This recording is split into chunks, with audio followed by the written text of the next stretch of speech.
السلام عليكم ورحمة الله وبركاته.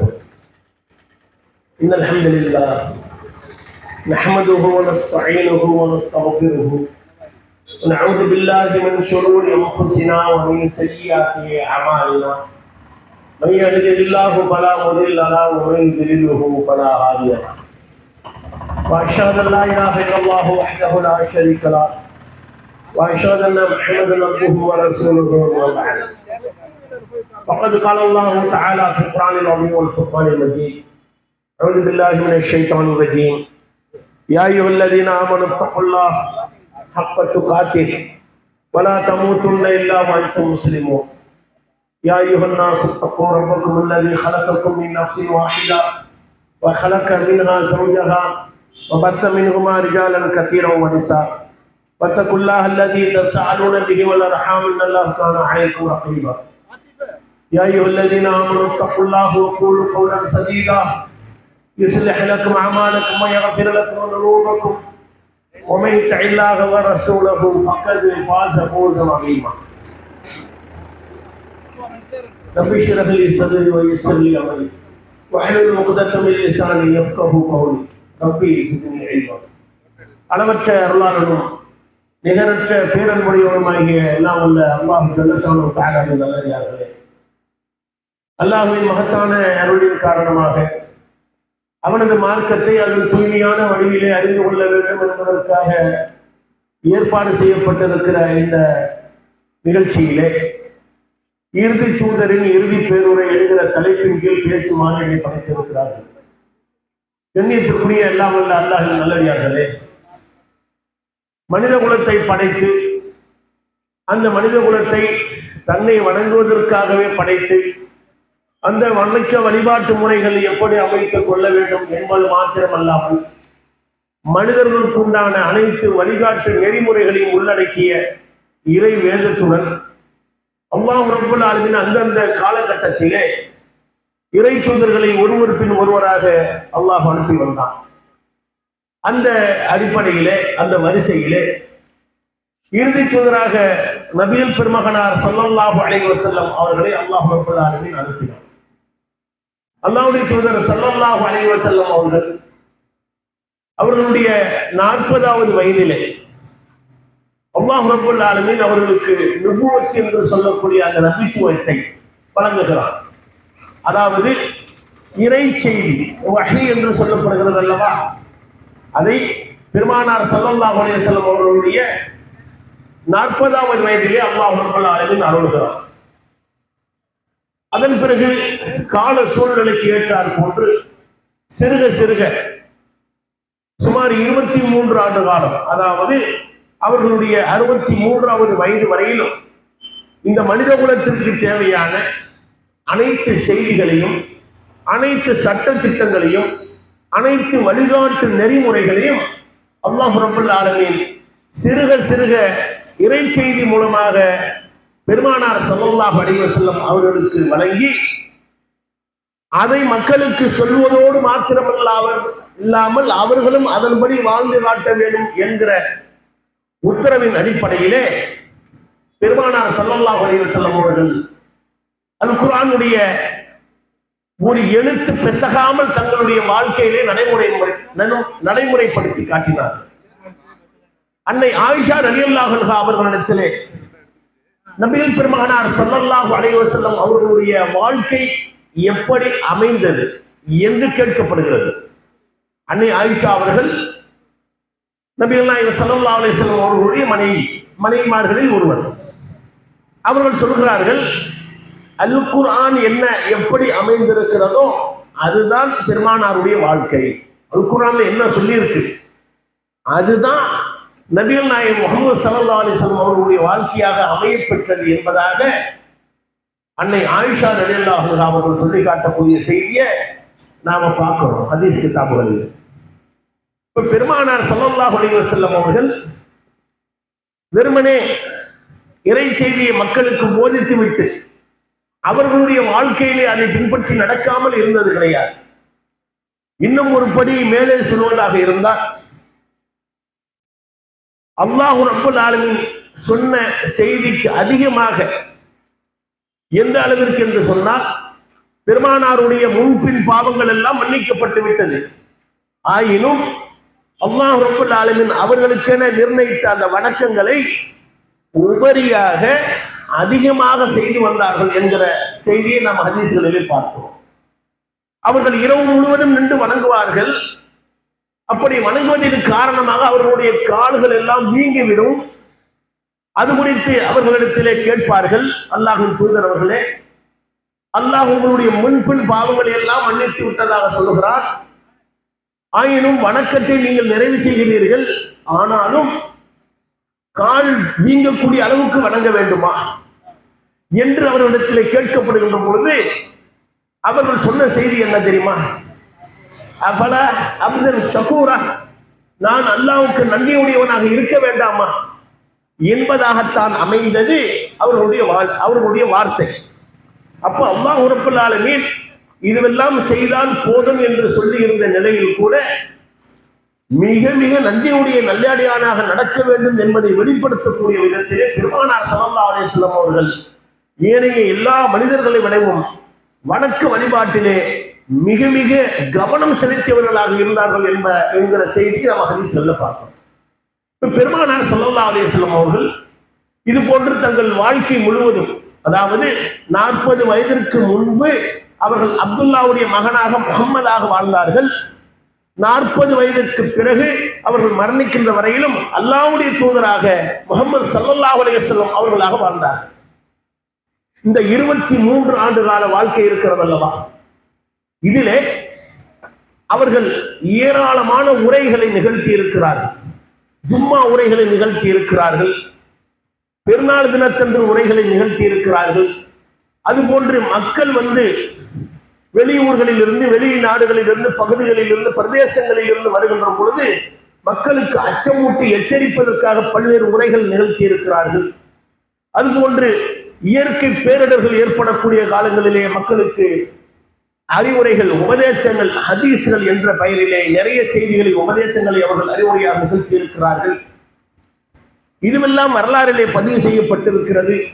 ஆயினும் இறுதி பேருரை என்று நபிகள் பெருமகனார் ஸல்லல்லாஹு அலைஹி வஸல்லம் அவர்கள் குறித்து சிலாகித்து சொல்லக்கூடிய அளவுக்கு ஹதீஸ் கலை வல்லுநர்களால் அந்த செய்தி பதியப்படுகிறது என்று சொன்னால், அந்த இறுதி பேருரை என்றால் என்னவென்று நம்ம விளங்க வேண்டும். பெருமானார் ஸல்லல்லாஹு அலைஹி வஸல்லம் அவர்களுடைய வாழ்க்கை முழுவதுமே உரைகள் தான், அவர்கள் வாழ்க்கை முழுவதுமே பயான் தான், வாழ்க்கை முழுவதுமே அச்சமூட்டி எச்சரிக்கை செய்தது தான். காரணம், அதற்காகத்தான் அனுப்பப்பட்டார்கள். பெருமானார் ஸல்லல்லாஹு அலைஹி வஸல்லம் இந்த உலகத்திற்கு அவரை நபியாக அல்லாஹ் ரப்பல் ஆலமீன் அனுப்புகிறான் என்று சொன்னால், நியமிக்கிறான் என்று சொன்னால், தேர்வு செய்து வகை செய்தி அனுப்புகிறான் என்று சொன்னால், ஒரே நோக்கம், மக்களுக்கு எடுத்து சொல்லிக் கொண்டே இருக்க வேண்டும். அப்படி இருந்த போதிலும் கூட இந்த இறுதி பேருரை குறித்து சிறப்பித்து சொல்லப்படுகிறது அல்லவா. இறுதி பேருரை என்றால் என்ன என்று நம்ம விளங்க வேண்டும். பெருமானார் ஸல்லல்லாஹு அலைஹி வஸல்லம் அவர்கள் ஹஜ் செய்தார்கள். ஹஜ் செய்வது என்று சொன்னால் எத்தனை முறை ஹஜ் செய்தார்கள்? அவர்கள் வாழ்க்கையில் ஒரு முறை தான் ஹஜ் செய்தார்கள். பெருமானார் ஸல்லல்லாஹு அலைஹி வஸல்லம் அவர்கள் ஒன்றுக்கு மேற்பட்ட முறை உம்ராக்களை செய்திருக்கிறார்கள். ஆனால் ஹஜ் செய்தது ஒரு முறைதான். அதுவும் அவர்களுடைய இறுதி காலத்திலே, அதாவது ஹிஜ்ரி 10ஆம் ஆண்டிலே, அதாவது மதீனாவுக்கு ஹிஜ்ரத் செய்து சென்றார்கள் அல்லவா. மக்காவிலே 13 ஆண்டு காலம் பிரச்சாரம், ஏகத்துவ பணி, மார்க்க பணி. அதற்கு பிறகு 10 ஆண்டுகள் மதீனா, அதாவது 53வது வயதிலே மதீனாவுக்கு ஹிஜ்ரத் செய்தார்கள் அல்லவா. அதற்கு பிறகு 10 ஆண்டு காலம் அங்கே வாழுகிறார்கள் அல்லவா. அந்த 10 ஆண்டு காலத்தை பெருமானார் ஸல்லல்லாஹு அலைஹி வஸல்லம் அவர்கள் வாழ்ந்த காலத்திலே ஹிஜ்ரி ஆண்டு என்றெல்லாம் கணக்கிடப்படவில்லை.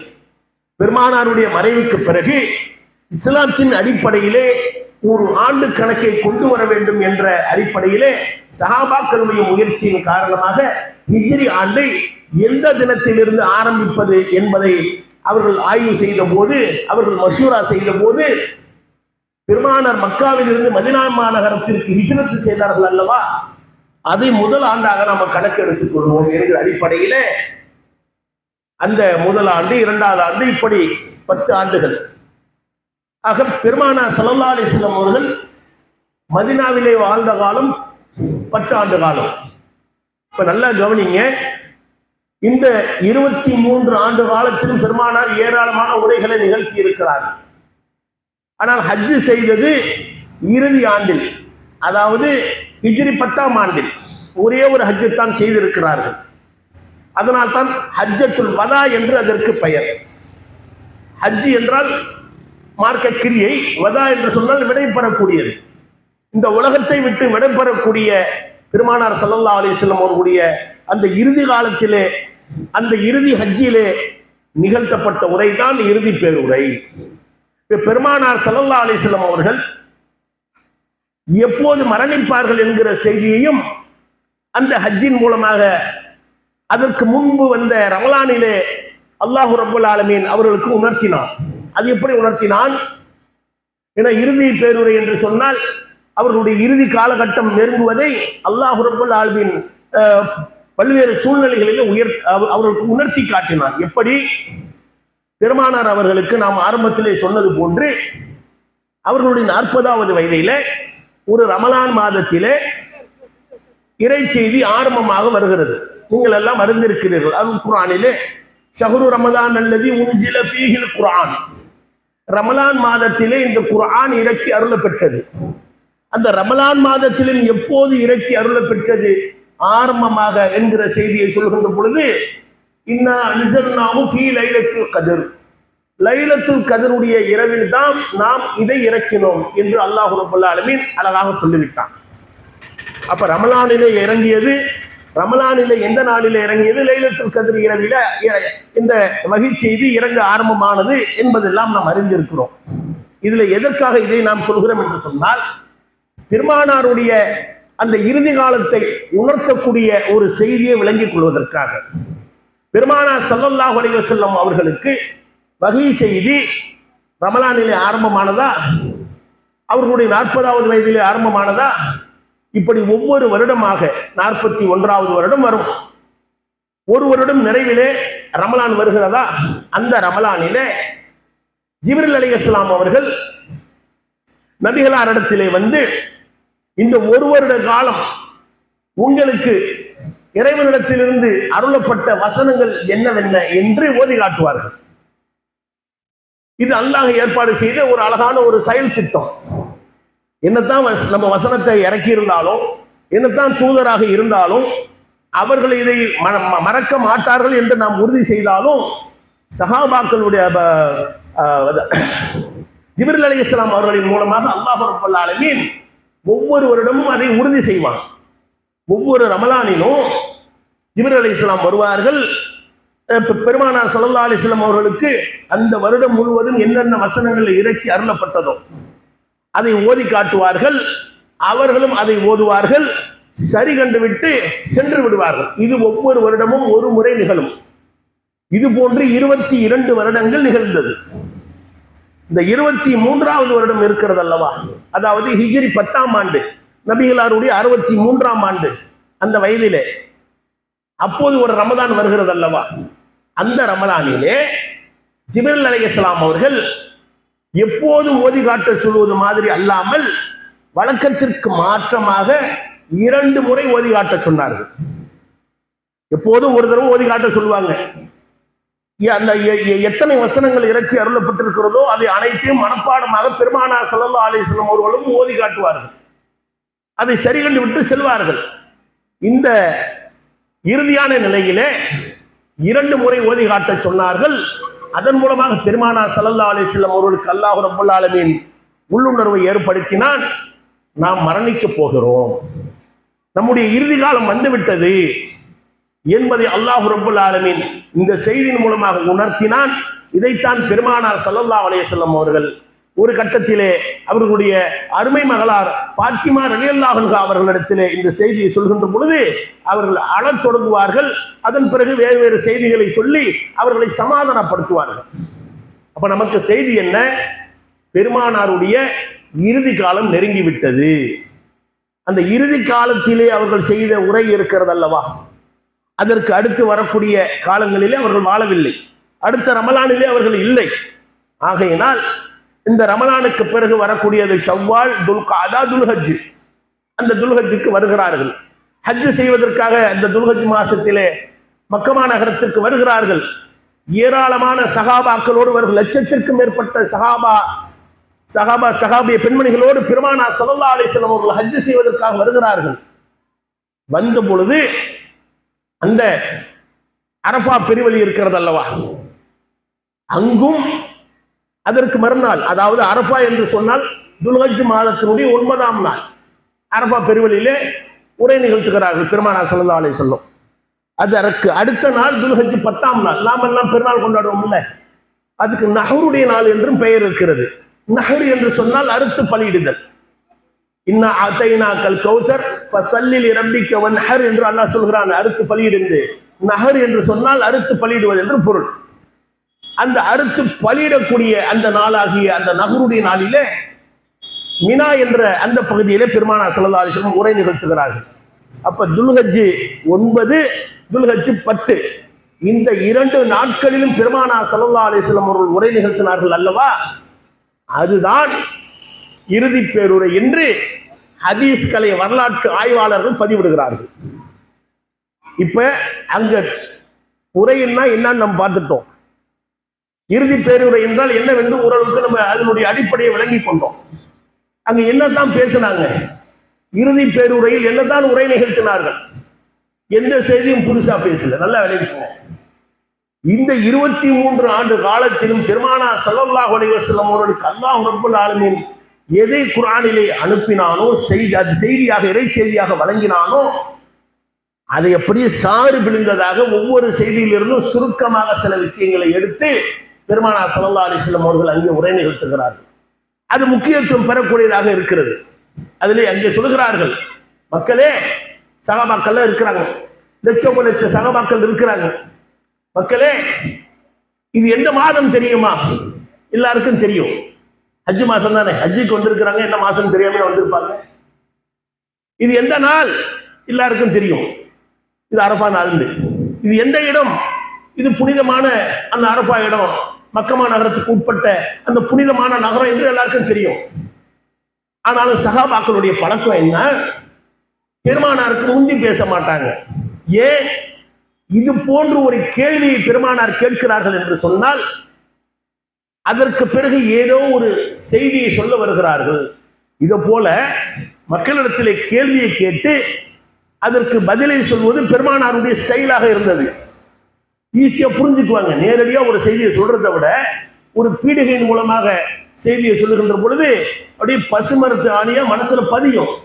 அதனால என்ன செய்யறாங்க, பெருமானார் ஸல்லல்லாஹு அலைஹி வஸல்லம் கேட்கிறார்கள். அப்போது சஹாபாக்கள் சொல்கிறார்கள், அல்லாஹும் அல்லாஹ்வுடைய தூதரும் தான் அது குறித்து அறிவார்கள். அவங்களுக்கு எல்லாருக்கும் தெரியும், இது துல்ஹஜ் மாதம் 10ஆம் இந்த நாள் அரஃபா நாள், இந்த இடம் புனிதமான இடம்லாம் தெரியும். ஆனாலும் பெருமானார் வாயிலிருந்து வர வேண்டும் என்பதற்காக அல்லாஹும் அல்லாஹ்வுடைய தூதரும் தான் அறிவார்கள் என்பதாக சொல்கிறார்கள். அப்ப ஸல்லல்லாஹு அலைஹி வஸல்லம் சொல்றாங்க, இது புனிதமான ஹஜ்ஜுடைய மாதம், இது புனிதமான அந்த அரஃபாவுடைய நாள், இது புனிதமான மக்கமா நகரத்தினுடைய ஒரு பகுதி என்று சொல்லிவிட்டு, இந்த மாதம் எப்படி புனிதமானதோ, இந்த நாள் எப்படி புனிதமானதோ, இந்த இடம் எப்படி புனிதமானதோ, அது போன்று ஒவ்வொருவருடைய உயிரும் புனிதமானது. அரபு நாட்டில் அந்த பெருமானார் ஸல்லல்லாஹு அலைஹி வஸல்லம் அவர்கள் வாழ்ந்த அந்த காலகட்டத்தில் ஒருவருடைய உயிரை பறிப்பது, ஒருவரை கொலை செய்வது எல்லாம் சர்வசாதாரணம். நம்ம நகத்தை வெட்டுற மாதிரி, நமக்கு நகை இருக்கு, பெருசா வெட்டிடுறோம், அது சுண்ணத்து, அது வேற செய்தி. இப்போ இலேசா வெட்டிடுறோம்ல, அது போன்று மனிதர்களை வெட்டி கொள்வார்கள் ஒருவருக்கு ரொம்ப சர்வசாதாரணமாக நினைச்சு கொலை. நான் உங்களை ஏசி விட்டால், நீங்கள் என்ன ஏசி விட்டால் உடனே கொலை தான், கௌரவ பிரச்சனை என்பது போன்று சர்வ சாதாரணமாக இருந்த நிலையில பெருமானார் ஸல்லல்லாஹு அலைஹி வஸல்லம் அவர்கள் உயிரை புனிதம் என்று சொல்வதாக இருந்தால் வெறுமனே சொன்னால் இந்த மக்கள் இடத்தில் ஈடுபடாது. அந்த அளவுக்கு காட்டு மிராண்டிகளாக இருக்கிறார்கள், அந்த அளவுக்கு அறியாமை ஜாகிலாக்களாக இருக்கிறார்கள், அந்த அளவுக்கு குலப்பெருமை பேசக்கூடியவர்களாக இருக்கிறார்கள். அப்ப இவர்களுக்கு இப்படித்தான் சொல்ல வேண்டும் என்பதாக அல்லாஹ்வுடைய உத்தரவுப்படி சொல்லுகிறார்கள். ஒவ்வொருவருடைய உயிரும் புனிதமானது, அதை நீங்கள் பேணி பாதுகாத்துக் கொள்ளுங்கள். அடுத்து சொல்லுகிறார்கள், ஒவ்வொருவருடைய மானமும் மரியாதையும் கௌரவமும் புனிதமானது. எப்படி இந்த ஹஜ் மாதம் புனிதமானதோ, இந்த நாள் புனிதமானதோ, இந்த நகரம் புனிதமானதோ, அது போன்று ஒவ்வொருவருடைய கௌரவமும் புனிதமானது. இதுல நம்மளுக்கு மெசேஜ் இருக்குதா இல்லையா? உயிரெல்லாம் நாம அவ்வளவு சீக்கிரம் ஒருத்தங்களை எடுத்துட மாட்டோம். நான் உங்களையோ நீங்கள் என்னையோ இல்ல நாம் பிறரையோ என்ன செய்ய மாட்டோம், கொலை செய்யற அளவுக்கு எல்லாம் போயிட மாட்டோம். அதுக்கான சட்ட திட்டங்கள் இருக்கு. நாம அந்த அளவுக்கு ஒரு கொடூரமான எண்ணமுடைய ஆளுகளும் கிடையாது. ஆனா இந்த கண்ணியங்கிற விஷயத்துல, இன்னும் பிற மக்களுடைய கௌரவம் விஷயத்துல, அவர்களுடைய மரியாதை விஷயத்துல நாம் எந்த அளவுக்கு கவனம் செலுத்துகிறோம், எந்த அளவுக்கு முக்கியத்துவம் கொடுக்கிறோம். ஏழை பணக்காரன் என்று பாகுபாடு காட்டி இவனுக்கு ஒரு மரியாதை அவனுக்கு ஒரு மரியாதை, இந்த குலத்தார் என்றால் அவர்களுக்கு ஒரு மரியாதை செலுத்துகிறோம், அந்த குலத்தார் என்றால் அவர்களை இழிவாக எண்ணுகிறோம்.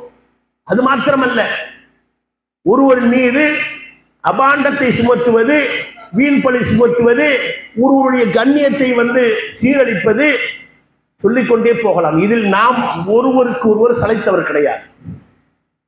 யாருமே யாருக்கும் என்ன இல்லை, சளைத்தவர்கள் கிடையாது.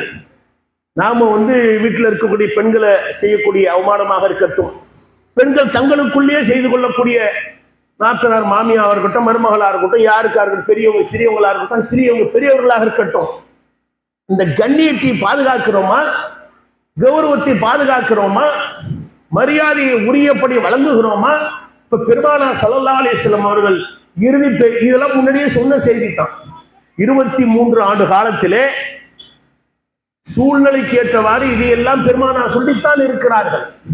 ஆனாலும் அந்த கடைசி நேரத்தில் கூட இந்த செய்தியை சொல்லாமல் போய்விடக் கூடாது. ஒரு முக்கியமான இடத்திலே வைத்ததை சொல்லுகிறார்கள். அதை ஒரு புனிதமான செய்தி என்று மக்கள் விளங்க வேண்டும் என்பதற்காக சொல்லுகிறார்கள். என்று சொன்னால், நாம் பிற மனிதர்களை எவ்வாறு மதிக்க வேண்டும், எவ்வாறு நேசிக்க வேண்டும், எவ்வாறு கண்ணியப்படுத்த வேண்டும் என்பதை பெருமானார் ஸல்லல்லாஹு அலைஹி வஸல்லம் அவர்கள் அவருடைய இறுதி உரையிலே சொல்கிறார்கள். என்று சொன்னால், நமக்கான இறுதி எச்சரிக்கை, அது நமக்கான இறுதி எச்சரிக்கை. ஒருவர் இன்னொருடைய கண்ணியத்தோடு விளையாடக்கூடாது, கௌரவத்தோடு அவருடைய அந்த மானத்தை பறிக்கக்கூடிய விதத்திலே நம்முடைய பேச்சோ நம்முடைய செயல் நடை உடை எதுவும் அமைந்துவிடக் கூடாது என்பதை இதன் மூலமாக நாம் விளங்கிக் கொள்ள வேண்டும். அடுத்து சொல்கிறார்கள், அதே போன்று புனிதமானது தான் பிறருடைய பொருளாதாரம் என்பதாக. ஒருவருடைய காசு பணத்தை செல்வத்தை அவனுடைய அனுமதி இல்லாமல் பெருமானார் ஸல்லல்லாஹு அலைஹி வஸல்லம் சொல்றாங்க, மனம் உன்னுடைய சகோதரன் உனக்கு தராது எதுவும் உனக்கு ஆகுமானது கிடையாது. அவனா விருப்பப்பட்டு உனக்கு என்ன வேணாலும் கொடுக்கலாம், ₹1 கொடுக்கலாம், 1 லட்சத்தை கொடுக்கலாம், அதுக்கு குறைவாகவும் நிறைவாகவும் தரலாம். அது அல்லாமல் அடித்து பிழைப்பது, ஏய்த்து பிழைப்பது, உன்னுடைய அந்த செல்வாக்கை பயன்படுத்தி அதிகாரத்தை பயன்படுத்தி அடக்கி ஆள்வது, அவனுடைய அந்த செல்வத்தை அபகரித்துக் கொள்வது இருக்கிறது அல்லவா, அது விஷயத்திலே கவனமாக இருங்கள் என்பதாக பெருமானார் ஸல்லல்லாஹு அலைஹி வஸல்லம் அவர்கள் அந்த இறுதி பேருரையிலே எச்சரிக்கிறார்கள். என்று சொன்னால், நாம் எல்லாம் அல்லாஹ்வை ஏற்றவர்கள், அல்லாஹ்வுடைய தூதர் என்று ஏற்றுக்கொண்டவர்கள், மறுமையை நம்பக்கூடியவர்கள், நரகத்தை அஞ்சக்கூடியவர்கள், சொர்க்கத்தை நம்பக்கூடியவர்கள், அதன் மீது ஆதரவு வைக்கக்கூடியவர்கள். நாம் நம்முடைய பொருளாதாரத்தை அப்படித்தான் அமைத்துக் கொள்கிறோமா என்பதை சிந்தித்து பார்க்க வேண்டும், சீர்தூக்கி பார்க்க வேண்டும். முஸ்லிம்னு பேர் வச்சுட்டா நாம் எல்லாம் யாரும் சொத்தையும் அபகரிக்கிறது இல்லையா, ஏமாத்துறது இல்லையா? பெரிய கொடுமை எதிரிங்களா? முஸ்லிம்கள்ல மற்ற மக்களோட நம்ம பேச வேணாம், நம்ம மக்களை வச்சே பேசுவோம். இந்த ஏய்த்து பிழைப்பது, அடித்து பிழைப்பது, வஞ்சனை செய்வது, இதுவெல்லாம் உங்களை யாருன்னு எனக்கு தெரியாது, என்ன யாருன்னு உங்களுக்கு தெரியாது. உங்கள்கிட்ட நான் மோசடி பண்ண மாட்டேன். கூட பிறந்த அண்ணனுக்கு தான் பண்ணுவேன், கூட பிறந்த தம்பிக்கு தான் பண்ணுவேன், நெருங்கிய உறவினருக்கு தான் பண்ணுவேன். நடக்குதா இல்லையா? இந்த சொத்து விஷயத்துல இன்னும் பிற மனிதருக்கு நாம் செய்யக்கூடிய அநியாயத்தை காட்டிலும் உடன் பிறந்த சகோதரனுக்கு, உடன் பிறந்த சகோதரிக்கு, அதை தாண்டி தாய் தந்தைக்கே அநியாயம் செய்யக்கூடிய மக்களை எல்லாம் நம்ம பார்க்கிறோமா இல்லையா? இந்த பொருளாதாரம்னு வந்துட்டாக்க அடித்து கட்டுகிறன்னு சொல்றாங்க, அடிச்சு கட்டுகிறான்ட்டு. அடுத்து வீட்டுக்காரன் போய் அடிச்சு கட்டுறது ரொம்ப ரொம்ப சிரமம். தனக்குள்ளேயே அடிச்சு கட்டுறது. ஒரு தம்பி பலவீனமா இருக்கிறான், அவன்கிட்ட ஏமாத்தி கையெழுத்து வாங்கி அவனை சொத்தெல்லாம் சேர்த்து ஒரே எல்லாத்தையும் அண்ணனை அனுபவிச்சுக்கிறது.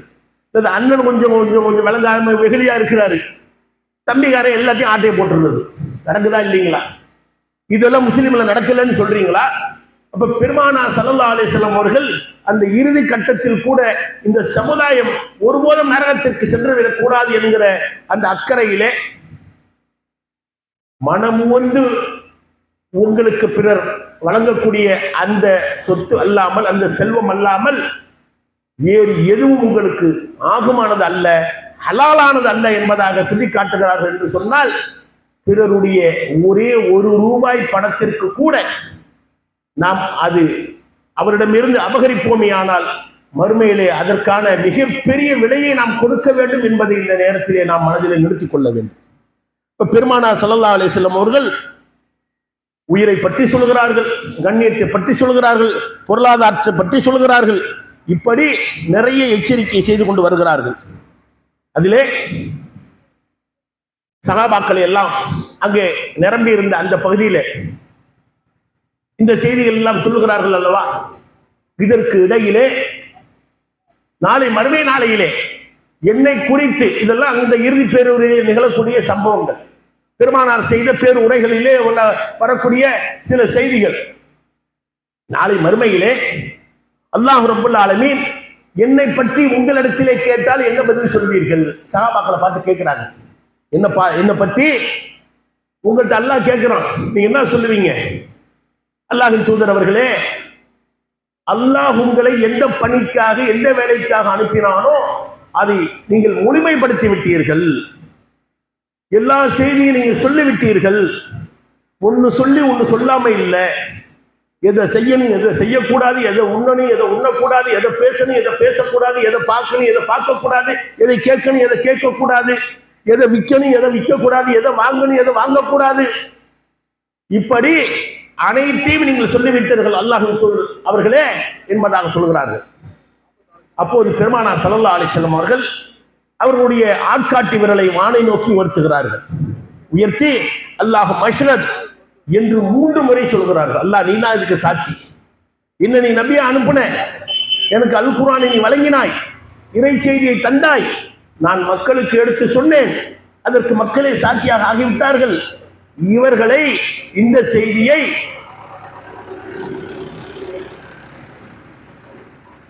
உனக்கு முன்னால் உன்னை சாட்சியாக ஆக்குகிறேன் என்பதாக பெருமானார் ஸல்லல்லாஹு அலைஹி வஸல்லம் அவர்கள் தங்களுடைய ஆட்காட்டு விரலை வானை நோக்கி உயர்த்தி சொன்னார்கள் என்கிற செய்தி ஹதீஸிலே பார்க்கிறோம். அப்ப இந்த பேருரைகள் நிகழ்ந்த அந்த சமயத்திலே அருள்மறை அல் குர்ஆனிலே ஒரு வசனத்தை அல்லாஹ் இறக்குகிறான். அல் யௌம அக்மல்து லக்கும் தீனுக்கும், இன்றைய தினத்தில் அல் யௌம என்கிற வார்த்தையை பயன்படுத்துகிறான். நல்லா கவனிங்க.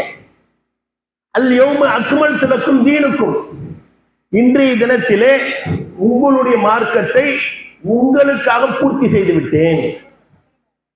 இன்றைய தினத்திலே பெருமானார் ஸல்லல்லாஹு அலைஹி வஸல்லம் அவர்கள் நம்மை விட்டு பிரிந்து ஏறக்குறைய 1450 ஆண்டுகள், ஒரு வருடம் 2 வருடம் கூட குறைச்சா இருக்கட்டும், ஏறக்குறைய 1450 ஆண்டுகள்.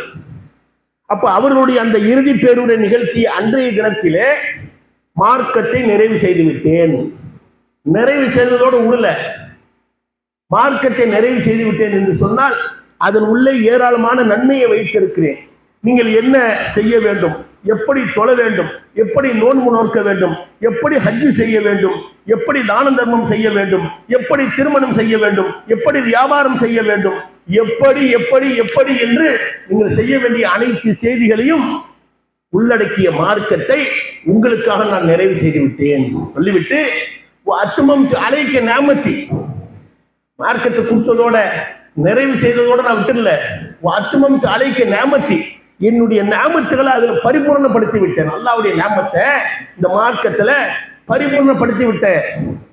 ஒரு அலீத்துலக்கும் இஸ்லாம் அதீனா, இஸ்லாம்ங்கிற இந்த மார்க்கத்தை உங்களுக்காக நான் பொருந்தி கொண்டேன். மார்க்கத்தினுடைய சட்ட திட்டங்கள் அனைவும் நிறைவு பெற்று விட்டது, அதை நான் புரிந்து கொண்டு விட்டேன் என்று அல்லாஹ் ரப்பல் ஆலமீன் இந்த வசனம் இறக்கி ஏறக்குறைய 1450 ஆண்டு காலம் ஆகிவிட்டது.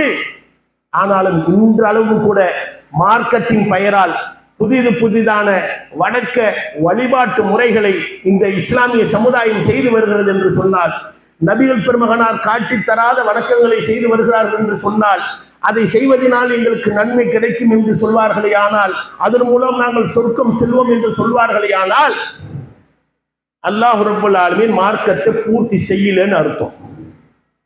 அல்லாஹ் சொல்றான், மார்க்கத்தை பூர்த்தி செஞ்சுட்டேன், என்னுடைய அருளை என்னுடைய நாமத்தை அதுல பூரணப்படுத்தி விட்டேன், நான் பொருந்திக்கிட்டேன், இதான் மார்க்கம், இதுக்கு மேல ஒண்ணும் கிடையாது என்று சொன்ன பிறகும் கூட மார்க்கத்தின் பெயரால், நன்மை என்ற பெயரால் மௌலூதுகள், ஃபாத்தியாக்கள், ஜியாரத்துகள், இப்படி ஏராளமான பிதாத்துகள், அதோடு மாத்திரமல்லாமல் அல்லாஹ் எதை வெறுக்கிறானோ அது போன்ற இணைப்பு காரியங்களையும் மார்க்கம் என்ற பெயரிலே, நன்மை என்ற பெயரிலே இந்த சமுதாயம் செய்து வருகிறது என்பதை நாம் கவனத்தில் கொள்ள வேண்டும். அதிலிருந்தும் சமுதாய மக்கள் முழுமையாக வெளிப்பட வேண்டும். அப்ப இந்த வசனத்தை அல்லாஹ் ரப்பல் ஆலமீன் அந்த அரஃபா பெருவெளியில் தான் அருளுகிறான் என்பதை ஹதீஸ் கலை வல்லுநர்கள் பதிவு செய்கிறார்கள். அப்ப அங்க நிகழ்ந்தது சாதாரண விஷயம் கிடையாது, மிக முக்கியமான உரைதான் என்பதை இந்த ஒரு வசனமே நமக்கு கரை சாட்டுகிறது அல்லவா. அல் குர்ஆன்ல 6000க்கும் மேற்பட்ட வசனங்கள் இருக்கு. ஆனா இது போன்ற வசனம் இல்லையே, இது போன்ற ஒரு வசனம் கிடையாது. மார்க்கத்தை நிறைவு செய்துட்டங்கிற ஒரு வசனத்தை காட்ட முடியுமா இது அல்லாத வசனத்தை?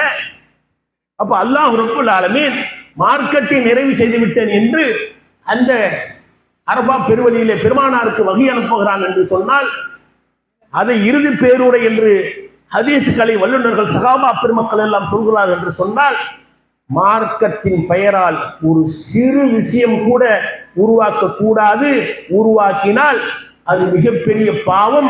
அந்த பாவத்தை தான் பித்அத் என்று சொல்கிறோம்.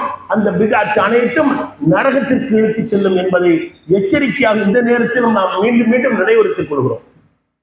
அடுத்து பெருமானார் ஸல்லல்லாஹு அலைஹி வஸல்லம் சொன்னார்கள், அல் முஸ்லிம் அகுல் முஸ்லிம், ஒரு முஸ்லிம் இன்னொரு முஸ்லிமுக்கு சகோதரன் ஆவான். அப்ப அந்த சகோதரனுக்கு அவன் செய்ய வேண்டிய கடமைகள் என்ன என்பது குறித்து விரிவாக சொல்கிறார். நிறைய செய்திகள், போதுமான அளவுக்கு நம்ம பேச முடியாது, நிறைய செய்திகள் இருக்கு. ஏற்கனவே அல்லாஹ் ரப்பல் ஆலமீன் முஸ்லிம்கள் ஒருவருக்கு ஒருவர் சகோதரர்கள் என்று சொல்லவில்லையா? அல் குர்ஆனிலே சொல்லி இருக்கிறான். அல்லாஹ் ஏற்கனவே சொல்லி இருக்கிறான், இன்னமல் முஃமினூன இஹ்வத்துன் ஃபஅஸ்லிஹு பைன அஹ்வைக்கும். மூமின்கள் ஒருவருக்கு ஒருவர் உற்ற, அதாவது ஒருவருக்கு ஒருவர் சகோதரர்கள், அவர்களுக்கு இடையிலே நீங்கள் நல்லிணக்கத்தை ஏற்படுத்துங்கள் என்று அல்லாஹ் ஏற்கனவே வசனம் இறக்கி இருக்கிறான். ஆனாலும் இந்த இறுதி கட்டத்திலே நாம விட்டு செல்ல போறோம், இந்த மார்க்கத்தை விட்டு செல்ல போறோம், மக்கள் இந்த மார்க்கத்தை எடுத்து நடக்கணும். அப்படி நடக்கின்ற பொழுது சகோதரர்களாக இருக்க வேண்டும் என்பதை பெருமானார் ஸல்லல்லாஹு அலைஹி வஸல்லம் அவர்கள் வலியுறுத்தி சொன்ன இடமாக அந்த இறுதி பேருரை மைதானம் அமைந்தது. அதோடு சொல்கிறார்கள், சஹாபாக்கள் எல்லாம் எந்த அளவுக்கு ஆச்சரியப்பட்டு சொல்கிறார்கள் என்றால், அண்டை வீட்டாரோடு நீங்கள் எப்படி நடந்து கொள்ள வேண்டும், இதெல்லாம் இறுதி பேருரையில் சொல்றாங்க. ஏற்கனவே சொல்லியிருக்காங்க, இறுதி பேருரையில அண்டை வீட்டாரோடு நீங்க நல்ல இணக்கமாயிருங்க, உறவாயிருங்க, பாசமாயிருங்க, நேசமாயிருங்க என்பதை சொல்லிக்கொண்டே இருக்கிறார்கள். எந்த அளவுக்கு என்றால், நம்ம வீட்டு சொத்துல அவங்களை வாரிசாக்கிடுவாங்களோ என்று நினைக்கக்கூடிய அளவுக்கு. இப்ப உங்க வீட்டு சொத்து இருக்கு, உங்க தாய் தாப்ப இறந்து போன பிறகு நீங்க தான் அதுக்கு வாரிசு. அடுத்த வீட்டுக்காரங்க வர இயலாது, அடுத்த வீட்டுக்காரங்க சொத்துக்கு நீங்க போக இயலாது. ஆனாலும் பெருமானார் ஸல்லல்லாஹு அலைஹி வஸல்லம் அவர்கள் அண்டை வீட்டார் குறித்து சொல்லுகின்ற அந்த செய்தியினுடைய முக்கியத்துவத்தை பார்த்தால், எங்க நம்முடைய சொத்துக்கு அவர் வாரிசாக்கிடுவாங்களோ என்று சொல்லக்கூடிய அளவுக்கு அதிகமான செய்திகளை, அதிகமான எச்சரிக்கைகளை, அதிகமான உபதேசங்களை செய்தார்கள் என்று சஹாபாக்கள் சொல்கிறார்கள் என்று சொன்னால், இது நமக்கு படிப்பனை இல்லையா? அண்டை வீட்டாரோடு நாம் எல்லாம் அப்படித்தான் இருக்கிறோமா? அதிகமான சண்டையே அண்டை வீட்டாரோட தான் வர்றது. அதிகமான சண்டை. முஸ்லிம்கள் கோர்ட்ல வழக்கு போட்டிருக்காங்கன்னு வச்சுக்குவோம். அதுல இருக்கக்கூடிய வழக்குகள்ல பேர் பாதி பாத்தீங்கன்னா செவரு பிரச்சனையா இருக்கும். என்ன செவரு? சிவில் கேஸ் தான், கிரிமினல் கேஸ் எல்லாம் இருக்காது, அடிச்சு உழைச்சு கொலை பண்ண கேஸ் எல்லாம் இருக்காது. பெரும்பாலும் சிவில் கேஸ் தான் இருக்கும். என்னடா சிவில் கேஸு? இந்த சாக்கடை இருக்குங்க இல்லைங்க, அந்த இடம் எங்க இடங்க, அவங்க வந்து அங்கே செவரை எழுப்பிட்டாங்க, அதுக்கு கேஸ் நடக்கும். 50 வருஷமா நடக்கும், 40 வருஷமா நடக்கும். இப்படி அண்டை வீட்டாரோடு ஒற்றுமையாக, அன்பாக, பாசமாக, நேசமாக இருக்கக்கூடிய முஸ்லிம்களுடைய எண்ணிக்கை மிக குறைவு. முஸ்லிம் அல்லாதவங்களா இருக்கிறாங்களான்னு கேட்காதீங்க, அவங்கள பத்தி நம்ம பேச வரல. முஸ்லிம்களுக்கான உபதேசமாக நாமே இறுதி பேருரையை ஏற்றுக்கலாட்டி அவங்க எப்படி ஏற்றுக்குவாங்க? பெருமானார் ஸல்லல்லாஹு அலைஹி வஸல்லம் அவர்கள் அப்ப அண்டை வீட்டார் குறித்து சொல்லுது நிறைய செய்தி இருக்கு. ஆனா நாம எப்படி இருக்கிறோம்? பெருமானார் சொன்னாங்க, நீங்க வீட்டுல எவ்வளவோ சமைப்பீங்க, ஒவ்வொரு வீட்லயும் அவங்க வசதிக்கு ஏத்த மாதிரி, அவங்களுடைய ரசனைக்கு ஏத்த மாதிரி அவங்க உங்களுக்கு இந்த ருசி மாறும். என் டேஸ்ட் வேற, உங்க டேஸ்ட் அப்படி இருக்கும்ல. ஆனாலும் பொதுவா சொன்னாங்க பெருமானார் ஸல்லல்லாஹு அலைஹி வஸல்லம், ஆட்டினுடைய குழம்பு இருக்குல்ல, ஆட்டினுடைய கால் குழம்பு, அதை சமைத்தால் கூட பக்கத்து வீட்டுக்காரர்களுக்கு நீங்க கொடுக்காம இருக்காதீங்க. இது ஒரு அற்பமானது தானே, இதையே கொடுக்கணும்னு நீங்க நினைக்காதீங்க. சூப்பு போடுறோம், சூப்பை கொடுத்து விடுமா, அடுத்த வீட்டுலாம் கொடுக்க மாட்டோம். ஏதோ கறி பிரியாணி, மட்டன் பிரியாணி, சிக்கன் பிரியாணி, இன்னைக்கு உள்ள லெவல்ல மந்தி, இந்த மாதிரி ஆக்கி ஒரு சட்டியில கொடுத்து விட்டா தான் பலாவ் சோறு பிரியாணி சொன்னா நம்மளுக்கு ஒரு மதிப்பா இருக்கும். சூப்பை கொடுத்துட்டோம் பாரு, இதை கொடுத்து விட்டுருக்கா பாரு, இது எல்லாமே நாங்க உட்காந்துருக்கோம், இதை போய் கொடுத்து விடுறா பாருன்னு அதுவும் குறை சொல்றவங்க இருக்கிறாங்க. ஆனால் பெருமானார் ஸல்லல்லாஹு அலைஹி வஸல்லம் என்ன சொல்றாங்க, ஆட்டினுடைய காலை வந்து நீங்க வந்து குழம்பாக வைத்தாலும் அந்த சூப்பு போல நீங்க வச்சா கூட அதை கொடுக்கறத நீங்க அற்பமா நினைக்காதீங்க, அதன் மூலமாக நல்லுறவு ஏற்படட்டும். அப்ப அண்டை வீட்டார் குறித்து நிறைய சொல்லிக்கிட்டே போகலாம். அப்ப இறுதி பேருரையில பெருமானார் ஸல்லல்லாஹு அலைஹி வஸல்லம் அவர்கள் சொல்லும் போது சஹாபாக்கள் எப்படி நினைத்தார்களாம், எங்களுக்கு வாரிசாக அவர்களை ஆக்கி விடுவார்களோ என்று நாங்கள் அச்சப்படக்கூடிய அளவுக்கு அவர்களுடைய அந்த உரை இருந்தது என்பதாக பெருமானார் ஸல்லல்லாஹு அலைஹி வஸல்லம் அவர்களுடைய செய்தி குறித்து சஹாபாக்கள் அறிவிக்கிறார்கள். அடுத்து நிறைய மனித உரிமைகள் குறித்து தான் அங்கே பேசப்பட்டது. அந்த இறுதி பேருரையிலே அல் குர்ஆன் குறித்தும் சொல்கிறார்கள். அல் குர்ஆன் இருக்குல்ல, அதை பற்றி பிடிக்க வேண்டிய அவசியம் குறித்து சொல்கிறார்கள். மக்களே, உங்களிடத்திலே ஒன்றை விட்டு செல்கிறேன், அதை நீங்கள் பற்றி பிடித்துக் கொண்டிருக்கும் காலம் எல்லாம் வழி தவற மாட்டீர்கள். எதங்க? அப்ப சஹாபாக்கள் கேட்கிறாங்க, அந்த ஒன்று என்ன? அதுதான் அல்லாஹ்வுடைய குர்ஆன், அதை பற்றி பிடித்துக் கொள்ளுங்கள் என்பதாக இறுதி பேருரையிலே சொல்கிறார்களே. இஸ்லாமிய சமுதாயம் அல் குர்ஆனை ஓதவாவது செய்கிறதா? ஒரு நாளைக்கு நான் ஒரு 5 வசனம் ஓதுவேன். இங்க உட்கார்ந்து இருக்கிறவங்களுக்கு கை தூக்க சொன்னா அது மனசு கஷ்டமா போயிடும். ஆனா மனசுக்குள்ள நீங்க கை தூக்கிங்க. நான் ஒரு நாளைக்கு ஒரு 5 வசனமாச்சும் ஓதுவேன், ஒரு 10 வசனமாச்சும் ஓதுவேன். ஒரே ஒரு வசனத்திற்காவது நான் மொழிபெயர்ப்பை பார்ப்பேன். மொபைல்ல மணிக்கணக்கில் எத்தனையோ செய்திகளை பார்க்கிறோம். அல் குர்ஆன் மொபைல்லே இருக்கு, அந்த அப்ளிகேஷன் மொபைல்லே இருக்கு. நீங்க குர்ஆன் தனியா கிதாபை எடுத்து வச்சு ஓதுனா அதனுடைய கவனம் வேற, மொபைல் தான் இருக்கு. சரி, அதிலாவது பாருங்க, அதிலாவது பார்ப்பதற்கு நேரம் இருக்கிறது, நான் பார்ப்பேன் என்று உள்ளத்தளவிலே ஒத்துக்கொள்ளக்கூடியவர்கள் எத்தனை பேர்? அப்ப அல்லாஹ்வுடைய தூதர் ஸல்லல்லாஹு அலைஹி வஸல்லம் அவர்கள் இறுதி பேருரையிலே சொல்கின்ற பொழுது, ஒன்றை விட்டு செல்கிறேன், அதை நீங்கள் பற்றி பிடிக்கும் காலம் எல்லாம் வழி வர மாட்டீர்கள் என்பதாக சொன்னார். அப்ப அது அழகான வழிகாட்டு நெறிமுறையாக இருக்கிறது. இது குறித்து ஏற்கனவே குர்ஆனை குறித்து அல்லாஹ் சொல்லவே இல்லையா? வஅத்தஸிமு பிஹப்லில்லாஹி ஜமியா, ஏற்கனவே சொல்லிட்டான் அல்லாஹ். இதே வாசகம், வஅத்தஸிமு பிஹப்லில்லாஹி ஜமியா, அல்லாஹ்வுடைய கயிறை நீங்கள் பற்றி பிடித்துக் கொள்ளுங்கள், வலா தஃபர்ரகு, அதுல பிரிஞ்சிராத. அல்லாஹ்வுடைய கயிறை எல்லாரும் சேர்ந்து ஒண்ணா பற்றி பிடிங்க. உலமாக்கள் சொல்றப்ப அந்த குர்ஆன்ங்கிறது ஒதுக்கிவிட்டு அல்லாஹ்வுடைய கயிறுங்கிறது ஒட்டிவிட்டு ஒற்றுமை என்னும் கயிறை பற்றி பிடித்துங்கன்னு சொல்லுவாங்க மக்களுக்கு. ஒற்றுமை எப்படி பற்றி பிடிக்கிறது? எந்த அடிப்படையில் பற்றி பிடிப்பது? பெருமானார் ஒற்றுமை என்று சொன்னார்களா? குர்ஆனை பற்றி பிடிங்கள் என்று சொன்னார்கள். சஹாபாக்கள் கேட்கிறார்கள், அல்லாஹ்வுடைய கயிறு என்றால் என்ன, யார சொல்லலாம்? அல்லாஹ்வுடைய கயிறு என்று சொன்னால் அருள்மறை அல் குர்ஆன். அப்ப அல் குர்ஆனை நீங்கள் பற்றி பிடிங்கள், வலா தஃபர்ரகு, பற்றி பிடிக்காமல் பிரிந்து விடாதீர்கள். நான்லாம் இது பிடிக்க மாட்டேன், பிடிக்காட்டி கீழே போ, நாசமா போ, வீணா போ, நரகத்திற்கு போய் என்னை யார் தடுக்க முடியும்? நான் பற்றி பிடிக்க மாட்டேன் என்று சொன்னானே, ஆனால் அவனை யாரால் காப்பாற்ற இயலும்? இப்ப பெருமானார் ஸல்லல்லாஹு அலைஹி வஸல்லம் அவர்களுக்கு அருளப்பட்ட அருள்மறை அல் குர்ஆன் வசனத்திலே இதுவெல்லாம் ஏற்கனவே அருளப்பட்டது. அதை இறுதி கட்டமாக அந்த இறுதி பேருரையிலே நினைவுறுத்துகிறார்கள். பெருமானார் ஸல்லல்லாஹு அலைஹி வஸல்லம் அருள்மறை அல் குர்ஆனை நீங்கள் பற்றி பிடித்துக் கொள்ளுங்கள், அதை பற்றி பிடிக்கும் காலமெல்லாம் நீங்கள் வழி தவற மாட்டீர்கள் என்பதாக பெருமானார் ஸல்லல்லாஹு அலைஹி வஸல்லம் சொல்கிறார். அடுத்து அருள்மறை அல் குர்ஆனிலே 6000க்கும் மேற்பட்ட வசனங்கள் இருக்குல்ல, அந்த இருக்கிற வசனத்திலேயே மிகப்பெரிய வசனம் எது? உங்கள பல பேருக்கு தெரிஞ்சிருக்கும், சிலருக்கு தெரியாது. அது தெரிஞ்சு கொள்ளுங்கள். என்னது? சூரத்து பக்ராவிலே, அதாவது 2வது அத்தியாயத்திலே 282வது வசனம். அது என்ன செய்தி சொல்கிறது? கடன் கொடுப்பது பற்றி சொல்கிறது. கடன் நான் உங்களுக்கு கொடுப்பது, நீங்கள் எனக்கு கொடுப்பது, நாம் பிறருக்கு கொடுப்பது, அது குறித்து அல்லாஹ் பேசுகிறான்.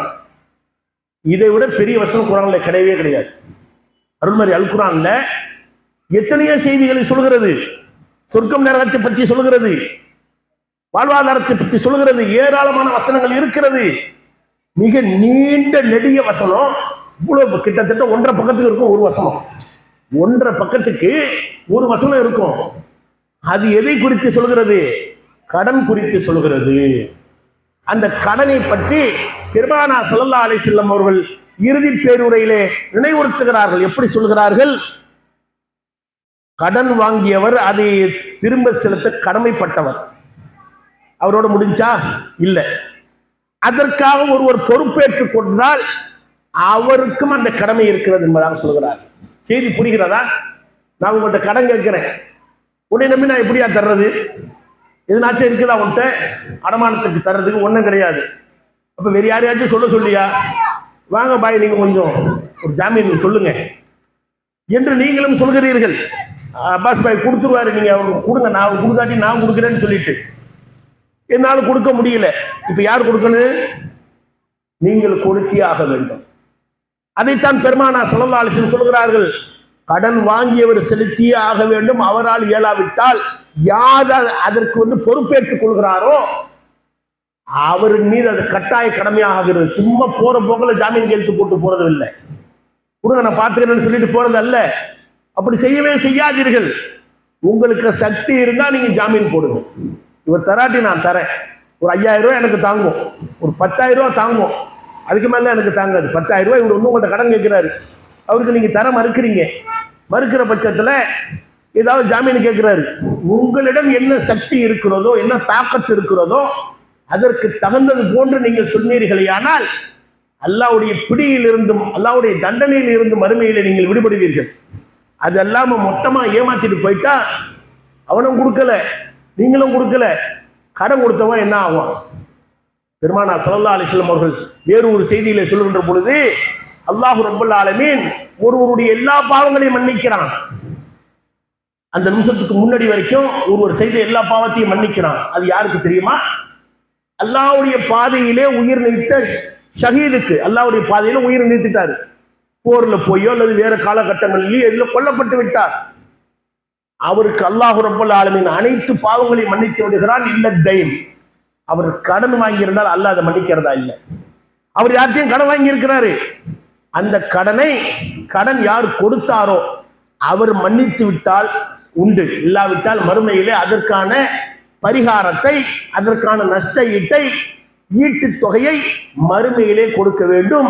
மறுமையில ஈட்டு தொகை செல்லாது, உங்களிடத்திலே இருக்கிற நன்மையை தான் நீங்கள் அவரிடத்திலே தூக்கி கொடுக்க வேண்டும். இப்ப பெருமானார் ஸல்லல்லாஹு அலைஹி வஸல்லம் அவர்கள் ஷஹீதுக்கு கூட எல்லா பாவங்களையும் மன்னிச்சிட்டாலும் கடன் நீ ஒருத்தன்ட்ட வாங்கியிருந்தா அதெல்லாம் மன்னிக்க முடியாது, அவனா விட்டு தள்ளினாத்தான். இப்ப இதை ஆர்வம் ஊட்டும் விதமாக பெருமானார் ஏற்கனவே நிறைய சொல்லி இருக்கிறார்கள். அந்த கடன் குறித்து நம்ம கவனமா இருக்கணும். இன்னைக்கு மக்கள் கடன் விஷயத்துல ரொம்ப அலட்சியமா இருக்கிறாங்க. வாங்கும் போது ஒரு பேச்சு, வாங்கும் போது ஒரு முகம், அதை மீண்டும் செலுத்தும் போது கசந்துக்கிட்டு தான் கொடுக்குறாங்க. திரும்ப நமக்கு ஒருத்தவங்க கடன் வாங்கிட்டு வந்து நம்ம ஒருத்தவங்களுக்கு கடன் கொடுக்குறோம், திரும்ப அவங்கள்ட்ட நம்ம வாங்குறப்ப பாத்தீங்கன்னா அவங்கள ரொம்ப கசக்கி புள்ளி தான் வாங்குற மாதிரி இருக்கு. சிலர் அதிலேயே நமக்கு எதிரியாக மாறி விடுகிறார்கள். முதல்ல போய் கேட்போம், என்னங்க ஒரு மாசத்துல தரேன்னு சொன்னீங்கல்ல, தரலையே, கொஞ்சம் டைட்டா இருக்கு, அடுத்த மாசம் தரேன்பாங்க. அடுத்த மாசம் போவீங்க, பார்ப்போம் இன்ஷா அல்லாஹ் அடுத்த மாசம், அதுக்கு அடுத்து போவீங்க. என்னங்க அடிக்கடி தொந்தரவு பண்றீங்க? நான் தரேன்னு சொல்லிட்டேன்ல. அதுக்கு அடுத்து உங்களுக்கு தேவை இருக்கும், நீங்க கொடுத்துருக்கிறீங்க, உங்களுக்கு உரிமை இருக்கு, ஹக்கு இருக்கு, நீங்க கேட்பீங்க. அவன் சொல்லுவான், என்ன எல்லா இடத்துலையும் வச்சு என்ன கேட்கிறேன், ஒரு நாள் முடிஞ்சா வாங்கி கேட்டுருவான். அப்படி சொல்லக்கூடிய முஸ்லீம்ல இல்லைங்கிறீங்களா? அப்படி சொன்னால் யாருமே கிடையாதா முஸ்லீம்ல? கடன் வாங்கும் போது ஒரு பேச்சும் திரும்ப கொடுக்கும் போது ஒரு பேச்சு உடையவனாக இருக்கக்கூடாது என்பதாக பெருமானார் ஸல்லல்லாஹு அலைஹி வஸல்லம் எச்சரிக்கிறார்கள். இப்ப கடன் கொடுத்தாங்கல்ல, அவங்களுக்கான உபதேசத்தையும் பெருமானார் சொல்லாம போகல. நல்லா கவனிங்க. முன்பொரு காலத்தில் ஒரு மனிதர் இருந்தார். பெருமானார் ஸல்லல்லாஹு அலைஹி வஸல்லம் சொல்றாங்க, முன்பொரு காலத்தில், அதாவது ரசூலுல்லாஹ்வுடைய இந்த செய்தியை சொல்வதற்கு அந்த முன்காலத்துல, பனி இஸ்ரவேல் காலத்துல கூட வச்சுக்கலாம், எப்போன்னு தெரியாது. முன்னொரு காலத்தில் ஒரு மனிதர் இருந்தார். நல்லா கவனிங்க. உங்களுக்கு எனக்கு காசு பணம் யாருக்கிட்டலாம் இருக்குதோ தயவு செய்து கவனிங்க, அல்லாஹ்வுக்காக கவனிங்க, தயவு செய்து கொடுத்து உதவுங்க. இல்லாத மக்கள் ரொம்ப கஷ்டப்படுறாங்க, கடனா கொடுங்க. அவ்வளவு நன்மை இருக்கு அதுல. என்ன நன்மை? பெருமானார் ஸல்லல்லாஹு அலைஹி வஸல்லம் சொல்லி காட்டுகிறாங்க. முன்னொரு காலத்தில் ஒரு மனிதர் இருந்தார். அவரிடம் கடன் வாங்கக்கூடியவர்களும் இருந்தார்கள். அதை கணக்கு வழக்கு எழுதுவதற்காக ஒரு நபரையும் அவர் நியமித்து வைத்திருந்தார். அவர் என்ன சொல்லுவார், நம்மிடத்திலே கடன் வாங்கி அதை மீண்டும் செலுத்தக்கூடியவர்கள் இருந்தால் அவர்களிடத்திலே நீ அதை வாங்கி பதிவு பண்ணிக்கொள். மீண்டும் செலுத்துவதற்கு சக்தி இல்லாமல் இருக்கிறார்கள், வசதி இல்லாமல் இருக்கிறார்கள், மக்கற்று இருக்கிறார்கள் என்றால் அதை தள்ளுபடி செய்துவிடு. அவர் சொல்லுவார். முன்பு ஒரு காலத்தில் ஒரு மனிதர் வாழ்ந்திருக்காரு. நம்மள்கிட்ட கடன் வாங்கினவன் மறுபடியும் கொடுக்க முடியலையா, அவனை போய் கஷ்டப்பட்டு கேட்காத, அந்த கடனை தள்ளுபடி செய்துவிடு என்று அந்த மனிதர் சொன்னார். அதன் காரணமாக அல்லாஹ் அவருடைய பாவங்களை தள்ளுபடி செய்து சொர்க்கத்திற்கு அனுப்பினான் என்பதாக பெருமானார் ஸல்லல்லாஹு அலைஹி வஸல்லம் சொல்றாங்க. கடன் கொடுக்கறதே நன்மைங்க, அதை தள்ளுபடி செய்தீங்கன்னா ரொம்ப நன்மை. தயவு செய்து தள்ளுபடி பண்ணிருங்க. கடன் வாங்கிய நிலையிலே ஏழையாக இருந்தார், அவரை அதே நிலையிலே மரணிக்கின்ற வரைக்கும் விட்டுறாதீங்க. தயவு செய்து தள்ளுபடி பண்ணிருங்க. 5000 10,000 உங்க சக்திக்கு என்ன இருக்குதோ, ஒரு 500 ரூபாய் கூட இருக்கலாம், 50,000 கூட இருக்கலாம், அதற்கு உங்களுக்கு சக்தி இருக்குமே, தயவு செய்து தள்ளுபடி பண்ணிருங்க. அவங்களை கடன்காரனாகவே மூத்தாகும்படி செய்து விடாதீங்க. அப்ப பெருமானார் ஸல்லல்லாஹு அலைஹி வஸல்லம் அவர்களுடைய உபதேசம் எதுவாக இருக்கிறது? கடன் வாங்கி இருந்தால் அதை கொடுத்தே தீர வேண்டும். அதற்காக யாரெல்லாம் ஜாமீன் போடுறாங்களோ, பொறுப்பேற்றுக்கிறாங்களோ, அவர்கள் அதை கொடுத்தே தீர வேண்டும் என்பதாக பெருமானார் ஸல்லல்லாஹு அலைஹி வஸல்லம் அவர்கள் அது குறித்து மீண்டும் அறிவுறுத்துகிறார்கள். மேலும் சொன்னார்கள் பெருமானார் ஸல்லல்லாஹு அலைஹி வஸல்லம், அறியாமை காலத்து பழக்க வழக்கங்கள் அனைத்தையும் என்னுடைய 2 பாதங்களுக்கு அடியில் போட்டு நான் மிதிக்கிறேன் என்றார்கள். இதுவெல்லாம் அந்த ஒரு இடத்துல பேசின பயான். நான் சுருக்கமா சொல்றேன். பெருமானார் ஸல்லல்லாஹு அலைஹி வஸல்லம் அவர்களுடைய உரையை கேட்க ஆரம்பித்தால் சஹாபாக்கள் அப்படியே அழுது கொண்டு கேட்டுக்கொண்டே உட்கார்ந்திருப்பார்கள். ஏன்னா அவங்க சொல்றது அப்படியே நரகத்தை நேர்ல பார்க்குற மாதிரி இருக்கும். அவங்க சொல்லுகின்ற பொழுது நரகத்தை நேர்ல காட்டுற மாதிரி சொல்லுவாங்க, சொர்க்கத்தை நேர்ல காட்டுற மாதிரி சொல்லுவாங்க. அதே மாதிரி யாராட்டையும் சொல்ல இயலாது, எவ்வளவு பெரிய உலமா இருந்தாலும் சொல்ல முடியாது. அப்ப பெருமானார் ஸல்லல்லாஹு அலைஹி வஸல்லம் அவர்களுடைய உரையை கவனமாக, அவர்களுடைய கவனச்சிதறல் கொஞ்சம் கூட ஏற்படாத அளவுக்கு சஹாபாக்கள் கேட்பார்கள். மாலமாய அழகாக அப்படியே அழுது கொண்டே இருப்பார்கள் என்ற செய்தியெல்லாம் நம்ம பார்க்கிறோம் ஹதீஸ்ல. இப்ப பெருமானார் ஸல்லல்லாஹு அலைஹி வஸல்லம் சொன்னாங்க, அறியாமை காலத்து அனைத்து காரியங்களும் என் 2 பாதங்களுக்கு அடியில் போட்டு புதைக்கப்படுகிறது என்றார்கள். அறியாமை காலத்து பழக்கம்னா சும்மாலாம் இல்லை. இன்னைக்கு செய்யறதுலாம் என்ன? இன்னைக்கு நம்ம மக்கள் தட்டு தகடு தாயத்து இன்ன பிற பில்லி சூனியம் ஏவலு இந்த திஷ்டி அதுக்காக இதுக்காக என்னென்னமா செய்யறாங்கல்ல, இதெல்லாம் சாதாரண இல்லை, ஒண்ணுமே அதுக்காக செய்யணும்னு அர்த்தம் இல்லை, அதெல்லாம் பாவம், செய்யக்கூடாது. பெருமானார் ஸல்லல்லாஹு அலைஹி வஸல்லம் ஒரு காலத்திலே உயிரோடு புதைத்தார்கள் பிள்ளைகளை. இன்னைக்கு உம்ராக்கு போறவங்க எல்லாம் பார்ப்பீங்க, உம்ராக்கு போறாங்கல்ல, ஹஜ்ஜுக்கு போறாங்கல்ல, மக்கா நகரத்துல அந்த ஹரம் ஷரீஃபுக்கு பக்கத்திலேயே ஒரு இடம் காலியா ஒரு இடம் பள்ளமா இருக்கும். என்னங்க ஜனம் மட்டும் விட்டுருக்குறீங்க? நம்ம கைடு வருவார்ல, அவர் சொல்லுவாரு, இது உயிருடன் புதைக்கப்பட்ட குழந்தைகள் இருக்கிறார்கள் அல்லவா, அந்த பெண் குழந்தைகள். ஒரு பெண் குழந்தை பிறந்துருச்சுன்னா அவனுடைய முகம், அல்லாஹ் சொல்றான், பெண் குழந்தை பிறந்தது என்கிற நற்செய்தி சொல்லப்பட்டால் அவர்களுடைய முகம் கருத்து விடுகிறது. அவன் ஊட்ட விட்டு வெளியே வர்றதுக்கு வெக்கப்பட்டுக்கிட்டு எத்தவாரா மினல் கௌமி, கவுமுக்கு பின்னாடி, அந்த மக்களுக்கு பின்னாடி ஒளிஞ்சுக்கிட்டு இருக்கிறான்னு சொல்றான் அல்லாஹ். மக்கள் வந்து பார்க்கவே மாட்டானா. ஒருத்தருக்கு பொம்பளை பிள்ளை பிறந்துருது, எவ்வளவு பெரிய மூட நம்பிக்கை, அறியாமை காலத்து பழக்க வழக்கங்கள் பாருங்க. ஒரு வீட்டுல பொம்பளை பிள்ளை பிறந்துருது, ஆம்பளை பிள்ளை பிறக்குது, இல்லை அல்லாவுடைய நாட்டம் தானே. இப்ப பெம்பளை பிள்ளை பிறந்துருச்சுன்னா இதுவும் பெரிய மானக்கேடான வெட்கக்கேடான விபச்சாரம் செய்து விட்டதை விட பெருசா வந்து வருத்தப்பட்டு முகம் கருத்து போய் அந்த மக்களை விட்டும் பின்னோக்கி சென்று விடுவான், வீட்டை விட்டு வெளியில வரமாட்டான் என்கிற அளவுக்கு பாரதூரமான ஒரு பாவமாக அது எண்ணிக்கொண்டிருந்தான். அது ஒரு பெரிய ஒரு தீய கெட்ட பழக்க வழக்கம், ஜாகிலாக்களுடைய பழக்க வழக்கம் இல்லையா. அதை என்ன செய்வானா, இதை வச்சுக்கிட்டு என்ன பண்றது, காலத்துக்கு நம்மளுக்கு பெரிய அவமானத்தை ஏற்படுத்திடும் என்று உயிரோடு புதைக்கப்பட்டார்கள் என்பதாக அல்லாஹ் ரப்பல் ஆலமீன் தனது அருள்மறை அல்குர்ஆனிலே சொல்லி காட்டுகிறான் அல்லவா.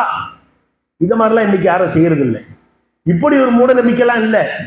இன்னைக்கு நம்ம ஹஜ்ஜுக்கு போறோம், உம்ராவுக்கு போறோம், அல்லது அங்கே இருக்கக்கூடியவர்கள் வந்து ஹஜ் உம்ரா அல்லாமல் சும்மா தவாபு செய்யலாம். ஹஜ்ஜிகளும் தவாபு செய்யலாம், சாதாரணமாகவும் தவாபு செய்யக்கூடியவர்கள் 24 மணி நேரமும் செய்து கொண்டிருக்கிறார்கள் அல்லவா. அதை நாம் எப்படி பார்க்கிறோம்? ஹாஜிகள் ஆண்கள் வந்து வெள்ளை வெளியேறு என்ற ஆடைகளிலே செய்வார்கள், பெண்கள் அவர்களுக்கு உண்டான ஆடைகளிலே செய்வார்கள். அங்க லோக்கல்ல இருக்கிறவங்க சாதாரணமா தவாபு செய்யறவங்க இதை பேண்ட் உடுத்திருந்தாங்கன்னா பேண்டோட செய்வாங்க, கைலி உடுத்திருந்தா கைலி, அந்த தோப்பு உடுத்திருந்தா ஏதோ ஒண்ணு. பெருமானா ஸல்லல்லாஹு அலைஹி வஸல்லம் அவர்கள் காலத்திலே அந்த தவாபு செய்யப்பட்டது எப்படி தெரியுமா? ஆண்களும் பெண்களும் நிர்வாணமாக. யோசிச்சு பாருங்க, கற்பனை செய்ய இயலுதா? சிந்திக்க முடியுதா நம்மளால? அப்போ எவ்வளவு பெரிய அறியாமையில அதை வந்து தெய்வத்திற்கு உகந்தது என்று எண்ணினார்கள். இன்றைக்கும் ஒரு சமுதாயம் செய்து கொண்டிருக்கு. அல்லாஹ் காப்பாற்றணும், நம்ம எல்லாம் காப்பாற்றணும். அல்லாஹ் இன்னைக்கும் என்ன கும்பமேளா என்கிற பெயரிலே இன்னைக்கும் சில பகுதிகளிலே செய்து கொண்டிருக்கிறார்கள். நம்முடைய இந்தியாவில் நம்ம அடுத்த மக்கள் வந்து குறை சொல்றதுக்காக சொல்லல, விளங்கிக்கிறதுக்காக சொல்றேன். அவங்களுடைய மார்க்கம் அவங்களுக்கு, லக்கும் தீனுக்கும் வலியது, அவங்க மார்க்கம் அவங்களுக்கு, நம்ம மார்க்கம் நமக்கு. ஆனாலும் விளங்கிக் கொள்வதற்காக இன்னைக்கும் பிரசன்ட்ல அது இருக்குன்னு நீங்க புரிஞ்சு கொள்றதுக்காக கும்பமேளா என்கிற பெயரிலே ஆண்களும் பெண்களும் ஆடையின்றி, இதை நமக்கு மனசுல தோணும் இல்ல, என்னங்க ஒரு பாட்டுக்கு எதை சொல்லிட்டே இருக்காரு, அப்படிலாம் இருந்திருக்குமா அந்த காலத்துல? இன்றைக்கே இருக்குத, இந்த நவீன உலகத்திலேயே இருக்குத. அப்ப அன்னைக்கு காட்டு மிராண்டி காலத்துல, படிப்பறிவற்ற காலத்துல, விஞ்ஞானம் இல்லாத காலத்துல, மருத்துவம் இல்லாத காலத்துல, மருத்துவ முன்னேற்றம் இல்லாத காலத்துல கடவுள் இதை விரும்புகிறார் என்று இன்னைக்கு என்ன சொல்றான்? ஏன்பா நீ ஆடை இல்லாம இருக்கிற? முற்றும் துறந்து விட்டேன், எனக்கு இந்த உலகத்தின் மேல பற்று கிடையாது, ஆடைங்கிற ஒரு அவசியம் கிடையாது, எதுவுமே எனக்கு தேவை கிடையாது, எல்லாம் கடவுள் கொடுத்தான், கடவுளுக்கு நான் கொடுத்துட்டேன். இதே சிந்தனையில் தான் மக்கத்து காபிர்கள், முஷ்ரிக்குகள் காபத்துல்லாவை வலம் வந்தார்கள். எப்படி வந்தார்கள்? நிர்வாணமாக வலம் வந்தார்கள். அப்ப அந்த செய்தியை, அந்த விஷயத்தை அது வணக்கம் கிடையாது என்பதாக பெருமானா ஸல்லல்லாஹு அலைஹி வஸல்லம் சொன்னார். நாம் எல்லாம் இப்ராஹிம் அலைஹிஸ்ஸலாம் அவர்கள் குறித்து அறிந்திருக்கிறோம். இப்ராஹிம் அலைஹிஸ்ஸலாம் அவர்கள் குறித்து இந்த ஹஜ் மாசத்திலே நிறைய பேச வேண்டிய செய்திகள் இருக்கிறது. ஆனாலும் தலைப்பு வேற நமக்கு. அதுல முத்தாய்ப்பா சொல்ல வேண்டியது, இப்ராஹிம் அலைஹிஸ்ஸலாம் அவர்கள் சிலைகளை உடைத்தார்கள், சிறிய சிலைகள் அனைத்தையும் உடைத்துவிட்டு ஒரு பெரிய சிலையை வைத்தார்கள்.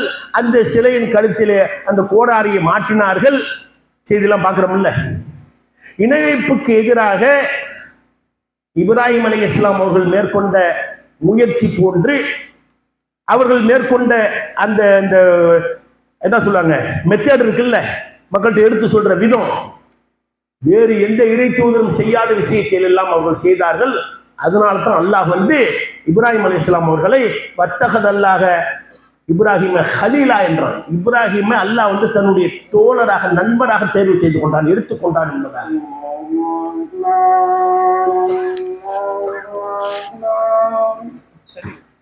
தண்ணி இருக்கு இருக்கு இருக்கு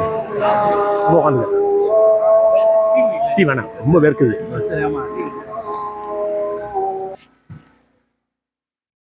அஸ்ஸலாமு அலைக்கும் வரஹ்மத்துல்லாஹி வபரகாத்துஹு.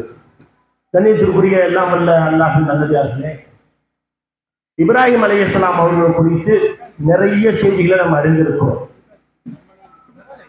எந்த இப்ராஹிம் அலைஹிஸ்ஸலாம் அவர்கள் சிலைகளை உடைத்தார்களோ, நல்லா கவனிங்க, எந்த இப்ராஹிம் அலைஹிஸ்ஸலாம் அவர்கள் சிலை வணக்கத்திற்கு எதிராக மிகப்பெரிய போராட்டத்தை நடத்தினார்களோ, அதன் காரணமாகவே நெருப்பு குண்டத்திலே தூக்கி வீசப்பட்டார்களோ, அதற்கு பிறகு அல்லாஹ் காப்பாற்றினான், அது வேற செய்தி. அவனாலும் தண்டனை தானே.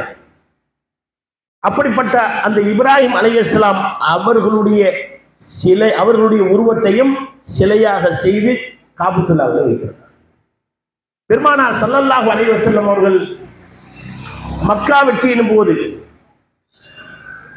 அந்த காபத்துல்லாவுக்கு உள்ளே நுழைகின்ற பொழுது அந்த சிலைகளை எல்லாம் அகற்ற சொன்னார்கள். தங்களுடைய அந்த கைத்தடியினால் அப்படியே ஒன்றாக தள்ளி விட்டார்கள். அப்படி அகற்றுகின்ற பொழுது நபி இப்ராஹிம் அலைஹிஸ்ஸலாம் அவர்களுடைய ஒரு சிலையும் இருந்தது. எனக்கு குறிப்பாக்குற ஒரு போன்று ஒரு கையில ஒரு கிதாப் மாதிரி ஏதோ ஒன்று வச்சுக்கிட்டு ஒரு பேனா வச்சு எழுதுற மாதிரி ஒரு சிலை. அது யாரு சிலைன்னு பார்த்தா இப்ராஹிம் அலைஹிஸ்ஸலாம். அவர் இப்ராஹிம் அலைஹிஸ்ஸலாம் கிடையாது. அவர்கள் இப்ராஹிம் அலைஹிஸ்ஸலாம் போன்று எண்ணிக்கொண்டு ஒரு உருவம் செய்து இது இப்ராஹிம் என்று எழுதி வைத்திருந்தார்கள். இது எவ்வளவு பெரிய மூட நம்பிக்கை, இது எவ்வளவு பெரிய ஒரு ஒரு மோசமான பழக்க வழக்கம். அப்ப எந்த அளவுக்கு 360 சிலைகளை செய்து வைத்திருந்தார்கள். 360 செய்தி புரியுதா? ஒரு வருடத்திற்கு ஆங்கில ஆண்டு கணக்குப்படி 365 நாட்கள் வரும், அரபு கணக்குப்படி 360 தான் வரும். அப்ப 360 என்று சொன்னால் ஒரு நாளைக்கு ஒரு கடவுள் என்கிற விதத்தில் அந்த 360 சிலைகளையும் காபத்துல்லாவுக்கு உள்ளே வைத்திருந்தார்கள். அதற்கு வெளியே தவாபு செய்வார்கள் நிர்வாணமாக. அப்ப பெருமானார் ஸல்லல்லாஹு அலைஹி வஸல்லம் அவர்கள் இது எல்லாம் அறியாமை கால ஜாஹிலாக்களுடைய பழக்கம் வழக்கம். இதெல்லாம் வணக்கமே கிடையாது. இன்னும் அல்லாஹ் குர்ஆன்ல சொல்கிறான். நல்லா யோசிச்சு பாருங்க, இவ்வளவு ஒரு இதெல்லாம் இன்னைக்கு பழக்க வழக்கத்துல இன்னைக்கு வரைக்கும் இன்னும் பிற சமுதாய மக்கள்கிட்ட இருக்குங்கிறத நம்ம புரிஞ்சுக்கணும். என்னது எவர்களுடைய மக்கா மாநகரத்து காபிர்களுடைய முஸ்லிம்களுடைய வணக்கம் எதுவாக இருந்தது தெரியுமா? சீட்டி அடிப்பதும் கை தட்டுவதும். அல்லாஹ் குர்ஆன்ல சொல்றான்.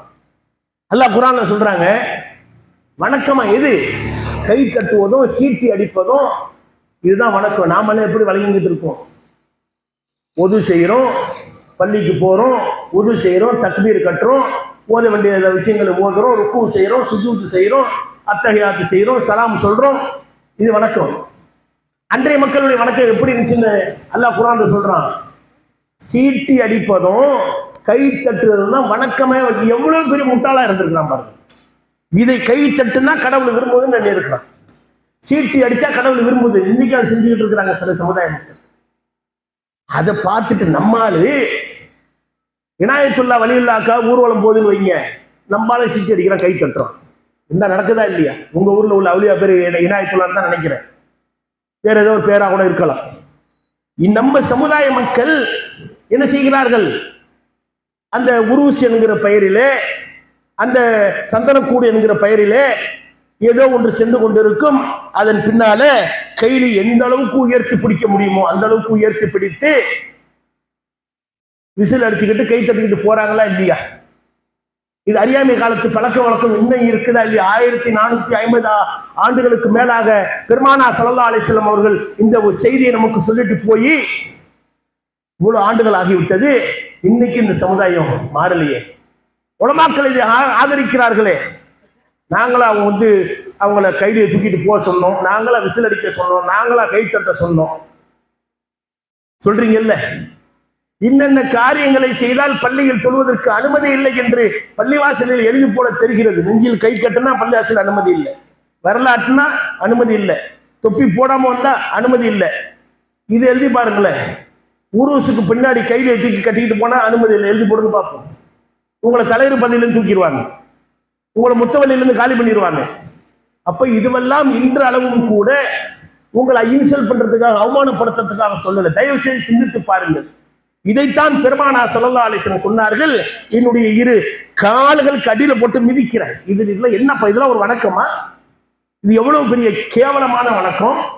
இதை நீ வணக்கங்கிற பேர்ல செஞ்சுக்கிட்டு இருக்க. இது போல இன்னும் ஏராளமான அறியாமை கால மூட பழக்க வழக்கங்கள் அந்த மக்களிடத்துல இருந்தது. அதையெல்லாம் என்ன செஞ்சாங்க? பெருமானார் ஸல்லல்லாஹு அலைஹி வஸல்லம் அந்த ஹஜ்ஜத்துல் விதா இறுதி உரையிலே, இந்த இறுதி பேருரையிலே சொல்லுகிறார்கள், நீ காலில் போட்டு காலுக்கு சமம் அப்படின்ட்டாங்க. சொல்லலாம் நீ வணக்கம் நினைச்சுக்கிட்டு இருக்க, அதெல்லாம் காலுக்கு செருப்புக்கு சமங்கிற மாதிரி சொல்லிட்டாங்க பெருமானார் ஸல்லல்லாஹு அலைஹி வஸல்லம். அதை விட கேவலம் என்று சொல்லிவிட்டார்கள். அப்ப நாமளும் அதை அப்படித்தான் கேவலமா தான் பார்க்கணும். அல்லாஹ் காப்பாற்ற வேண்டும். அடுத்தது பெருமானார் ஸல்லல்லாஹு அலைஹி வஸல்லம் சொன்னார்கள், இனவெறிக்கு எதிராக அங்கு உரை நிகழ்த்தினார்கள். இனவெறி இருக்கிறது அல்லவா? இனவெறி என்றால் என்ன? இனவெறி என்று சொன்னால் நான் இந்த இனத்தை சார்ந்தவன், அதே போன்று மொழிவெறி, நிறவெறி. இன்றைக்கும் நமது தமிழ்நாட்டில் கூட ஒரு கூட்டம் பேசிக் கொண்டிருக்கிறது. தமிழகத்தை தமிழர் தான் ஆள வேண்டும், தமிழ் மொழி தான் எல்லா மொழிகளை விட தமிழ் மொழி பழமையான மொழி என்பதை ஒத்துக்கொள்வோம். மொழியால் ஒருவனுக்கு உயர்வு கிடைக்காது, அவனுடைய வழியால் தான் உயர்வு கிடைக்கும். மொழியால யாரும் உயர்வாகிற முடியாது. எனக்கு தமிழ் நல்லா தெரியும்னு வச்சுக்குவோம், அச்சு பிசகாமல் நான் பேசுகிறேன், எனக்கு ஏதாவது நன்மை கிடைச்சிருமா? சொர்க்கத்துக்கு போயிடுவேனா? ஒன்றும் கிடைக்காது. என்னுடைய நடவடிக்கை, என்னுடைய செயல்பாடுகள், என்னுடைய பழக்க வழக்கங்கள், என்னுடைய கொடுக்கல் வாங்கல்கள், பிற மக்களோடு என்னுடைய அந்த ரிலேஷன்ஷிப் எப்படி இருக்கு, அதன் அடிப்படையில தான் எனக்கு மதிப்பு கிடைக்கும், கண்ணியம் கிடைக்கும், உயர்வு கிடைக்குமே தவிர ஒரு மொழியை நான் கற்றதினால் அல்லது அந்த மொழியில் நான் இருக்கிறேன். பல ஆயிரம் வருடங்களுக்கு முன்பாக இந்த மொழி இருக்கிறது, தமிழ் மொழி இருக்கிறது, அந்த மொழியை நான் பேசுகிறேன், அதனால் எனக்கு என்ன பெருமை? மொழி பெருமையை இந்த அளவும் பேசிக் கொண்டிருக்கிறார்கள். இது அரபியர்களிடத்தில் அதிகமாக இருந்தது. எந்த அளவுக்கு என்று சொன்னால், அரபுகள் எல்லாம் மொழி பேசக்கூடியவர்கள், அரபு அல்லாதவர்கள் எல்லாம் அஜமிகள், ஊமைகள் என்று சொன்னோம். அரபு மொழியை தவிர பாக்கி எல்லாம் ஊமை, தத்தா பத்தான்னு பேசுறாங்க, உடம்பு புரியல என்று சொல்லக்கூடிய அளவுக்கு அன்றைய காலகட்டத்திலேயே மொழிவெறி பிடித்தவர்களாக இருந்தார்கள் அரபியர்கள். அதோடு நிறவெறி பிடித்தவர்களாக இருந்தார்கள். இன்னைக்கு பார்க்கிறோம், நாங்கத்தான் உலகத்திலேயே வல்லரசு. எந்த நாடு? அமெரிக்கா. அமெரிக்காவில் நீகுர மக்கள் இருக்கிறாங்க, அமெரிக்காவில் வெள்ளையர்கள் இருக்கிறாங்க. ரெண்டு பேரும் சமமாயிட்டாங்களா? இன்னைக்கு வரைக்கும் அவங்களுக்குள்ள அந்த போர் நடந்துகிட்டு தான் இருக்கு. ரெண்டு பேரும் சிட்டிசன் தான், அந்த நாட்டு பிரஜைகள் தான், அந்த நாட்டில் உள்ள எல்லா உரிமைகளும் அவங்களுக்கு இருக்குதான். ஆனாலும் ஏற்றத்தாழ்வு நீங்கவில்லையே, நீ கருப்பன் நான் வெள்ளையன்.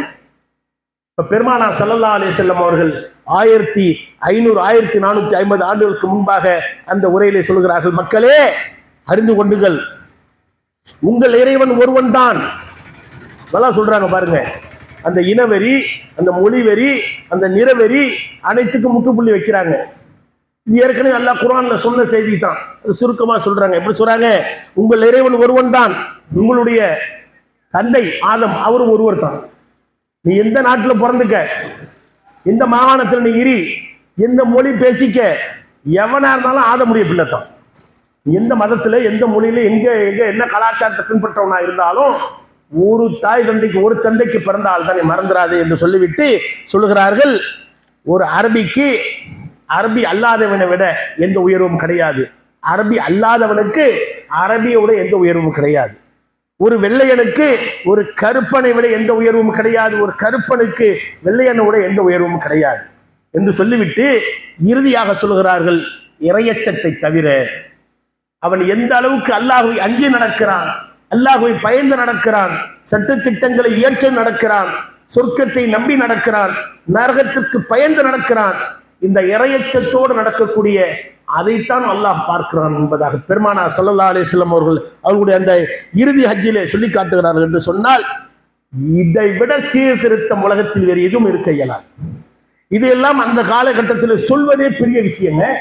இன்னைக்கு நம்ம மைக்க போட்டு சொல்லிடுறோம், அந்த காலத்துல சொல்ல முடியாது. நம்ம நாட்டிலேயே கூட இந்த காலத்துல சில மாகாணங்கள்ல சொல்ல முடியாது.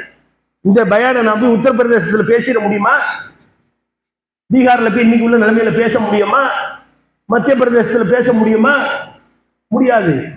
அப்ப இன்றைக்கு கூட அப்படி கரடுமுரடான வாழ்க்கை வாழக்கூடிய மக்கள் வசிக்கக்கூடிய பகுதிகளிலும் முஸ்லிம்கள் இருக்கத்தான் செய்கிறார்கள். பெருமானார் ஸல்லல்லாஹு அலைஹி வஸல்லம் அவர்கள் வாழ்ந்த அந்த பகுதி காட்டரபிகள் நிறைந்த பகுதி. அப்படிப்பட்ட பகுதியிலே இதை அவர்கள் பிரகடனம் செய்கிறார்கள் என்று சொன்னால் பெருமானார் ஸல்லல்லாஹு அலைஹி வஸல்லம் அவர்களுடைய அந்த உரை என்ன அவசியத்தை நமக்கு உணர்த்துகிறது என்பதை நாம் விளங்க வேண்டும். இப்ப நாம என்ன செய்யணும்? எந்த மொழியும் எந்த மொழியை விட, அதான் சொல்லுவாங்க, பாஷை என்பது ஒரு ஓசை, அவ்வளவுதான். நீங்க நான் உள்ளத்துல என்ன நினைக்கிறேனோ அதை உங்கள்கிட்ட சொல்வதற்கான ஒரு இன்ஸ்ட்ருமெண்ட், அவ்வளவுதான். ஒரு கருவி, ஒரு சப்தம், அவ்வளவுதான். ஒரு ஓசை, அவ்வளவுதான். வேற ஒன்றும் கிடையாது. மொழிக்கென்று எந்த ஒரு புகழும் ஒரு பெருமையும் கிடையாது. ஆண்டுகள் அதிகமாக இருப்பதினால் என்ன நன்மை? ஒன்றும் கிடையாது. இப்ப தமிழ் மொழி பல ஆயிரம் ஆண்டுகளுக்கு, பல லட்சம் ஆண்டுகளுக்கு முன்பாக இருக்கிறது. அந்த மொழியிலே நான் உங்களை வசைபாடுகள் ஏற்றுக்கொள்வீர்களா? கெட்ட கெட்ட வார்த்தையை சொல்லி உங்களை திட்டுறேன், எனக்கு தமிழ் தெரியும், உங்களுக்கும் தெரியும். நான் திட்டுறேன், ஏன் திட்டுறீங்க? அது பழமையான மொழிப்பா, அதனால அதுக்குன்னு ஒரு புகழ் இருக்கு, ஏற்றுக்கொள்வீர்களா? ஏன் ஏற்றுக்கொள்ள மாட்டீர்கள்? அது எப்படி எனக்கு திட்டுறேன், எனக்கு எப்படி மனசு வலிக்கிறது இல்லை? நான் தமிழ்ல தானே திட்டுறேன், மொழியா ரொம்ப பழமையான மொழி, அதுக்கு முக்கியத்துவம் கொடுத்து நான் திட்டுறேன். அப்ப நாம் என்ன பேசுகிறோம் என்பதுதான் முக்கியமே தவிர எந்த மொழியிலே பேசுகிறோம் என்பது முக்கியம் கிடையாது. அது ஒரு பொருட்டே கிடையாது இஸ்லாத்துல. அப்ப அதையும் நம்ம விலகி கொள்ளணும். பெருமானார் ஸல்லல்லாஹு அலைஹி வஸல்லம் அவர்கள் அது குறித்து நமக்கு சொல்லி காட்டியிருக்கிறார்கள். இன்னும் சில செய்திகளை சொல்லிட்டு முடித்துக் கொள்கிறேன். வட்டி இருக்குல்ல, இந்த வட்டியை பெருமானார் ஸல்லல்லாஹு அலைஹி வஸல்லம் அவர்கள் ரொம்ப எதிர்த்தார்கள். அல்லாஹ் குர்ஆனிலே சொல்லி காட்டுகிறான், யம்ஹக்கல்லாஹு ரிபா வ யுர்பி ஸதகா. அல்லாஹ் வட்டியை அழிக்கிறான். வ யுர்பி ஸதகா, சதக்காவை தர்மத்தை அல்லாஹ் வளர்க்கிறான். அப்ப வட்டி வாங்காதீங்கன்னு சொல்லிட்டு அல்லாஹ் குர்ஆன்ல நிறைய இடங்கள்ல சொல்றான். பெருமானார் ஸல்லல்லாஹு அலைஹி வஸல்லம் அவர்கள் ஏற்கனவே இது குறித்து நிறைய சொல்லி இருக்கிறார்கள். என்ன சொல்லி இருக்கிறாங்க? வட்டின்னு சொல்லிவிட்டு ஒருத்தன் கொடுக்குறான்ல, வட்டி கடை வச்சோ அல்லது கடை இல்லாம யாரோ ஒருத்தன் கொடுக்குறான், அவன் மட்டும் குற்றவாளி இல்லையா? வட்டிக்கு கொடுப்பவன், வட்டிக்கு வாங்குபவன், வட்டி கணக்கை எழுதக்கூடிய அந்த கணக்காளர், வட்டிக்காக பிறருக்காக சாட்சி கையெழுத்து எழுகிறானே அவன், இந்த 4 நபர்களும் 4 சாராரும் குற்றவாளி என்றார்கள் பெருமானார் ஸல்லல்லாஹு அலைஹி வஸல்லம். அப்ப இந்த வட்டியிலிருந்தும் நாம் எப்படி விலகிக் கொள்ள வேண்டும்? அது இந்த இறுதி பேருரையிலே பெருமானார் ஸல்லல்லாஹு அலைஹி வஸல்லம் சொல்கிறார். இன்று முதல் மக்களை அறிந்து கொள்ளுங்கள், வட்டி தடை செய்யப்படுகிறது. அதை நான் என்னுடைய குடும்பத்திலிருந்தே ஆரம்பிக்கிறேன்.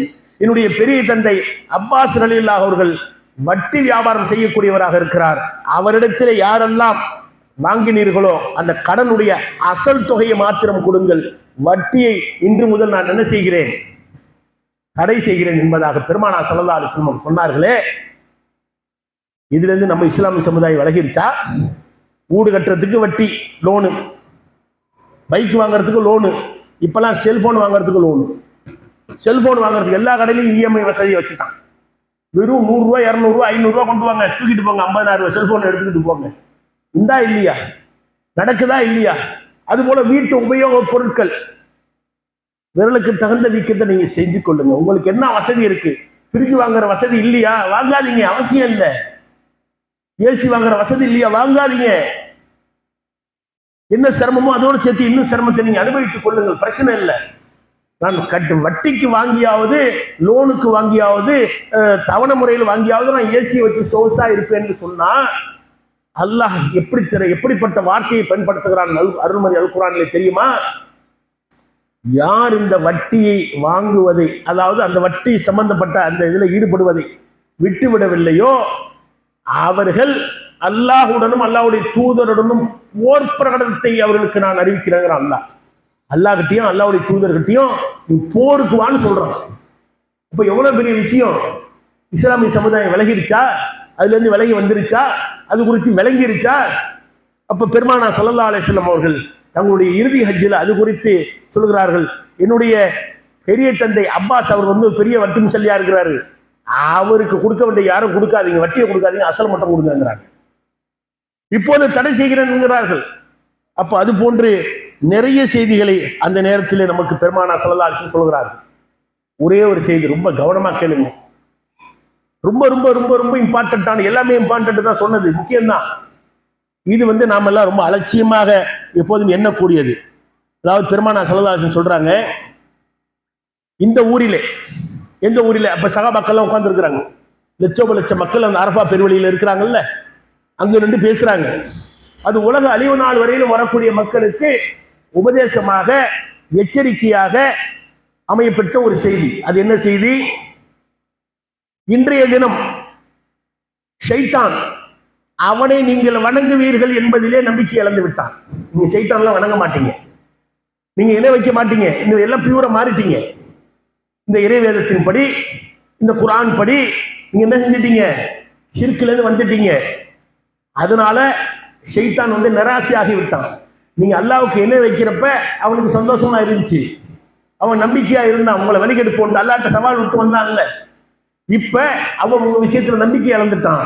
ஆனா நீங்க எதை கேவலமா நினைப்பீங்களோ, எது அற்பமா நினைப்பீங்களோ, எந்த வணக்கத்தை கேவலமாகவும் அற்பமாகவும் இலேசாகவும் நினைப்பீங்களோ, அதை நீங்கள் செய்வதன் மூலம், அந்த வணக்கத்தை நீங்கள் செய்யாமல் விடுவதன் மூலம் அவனுக்கு ஒரு உருவகத்தை நீங்கள் ஏற்படுத்துவீர்கள், அவன் அதனால் மகிழ்ச்சி அடைவான்.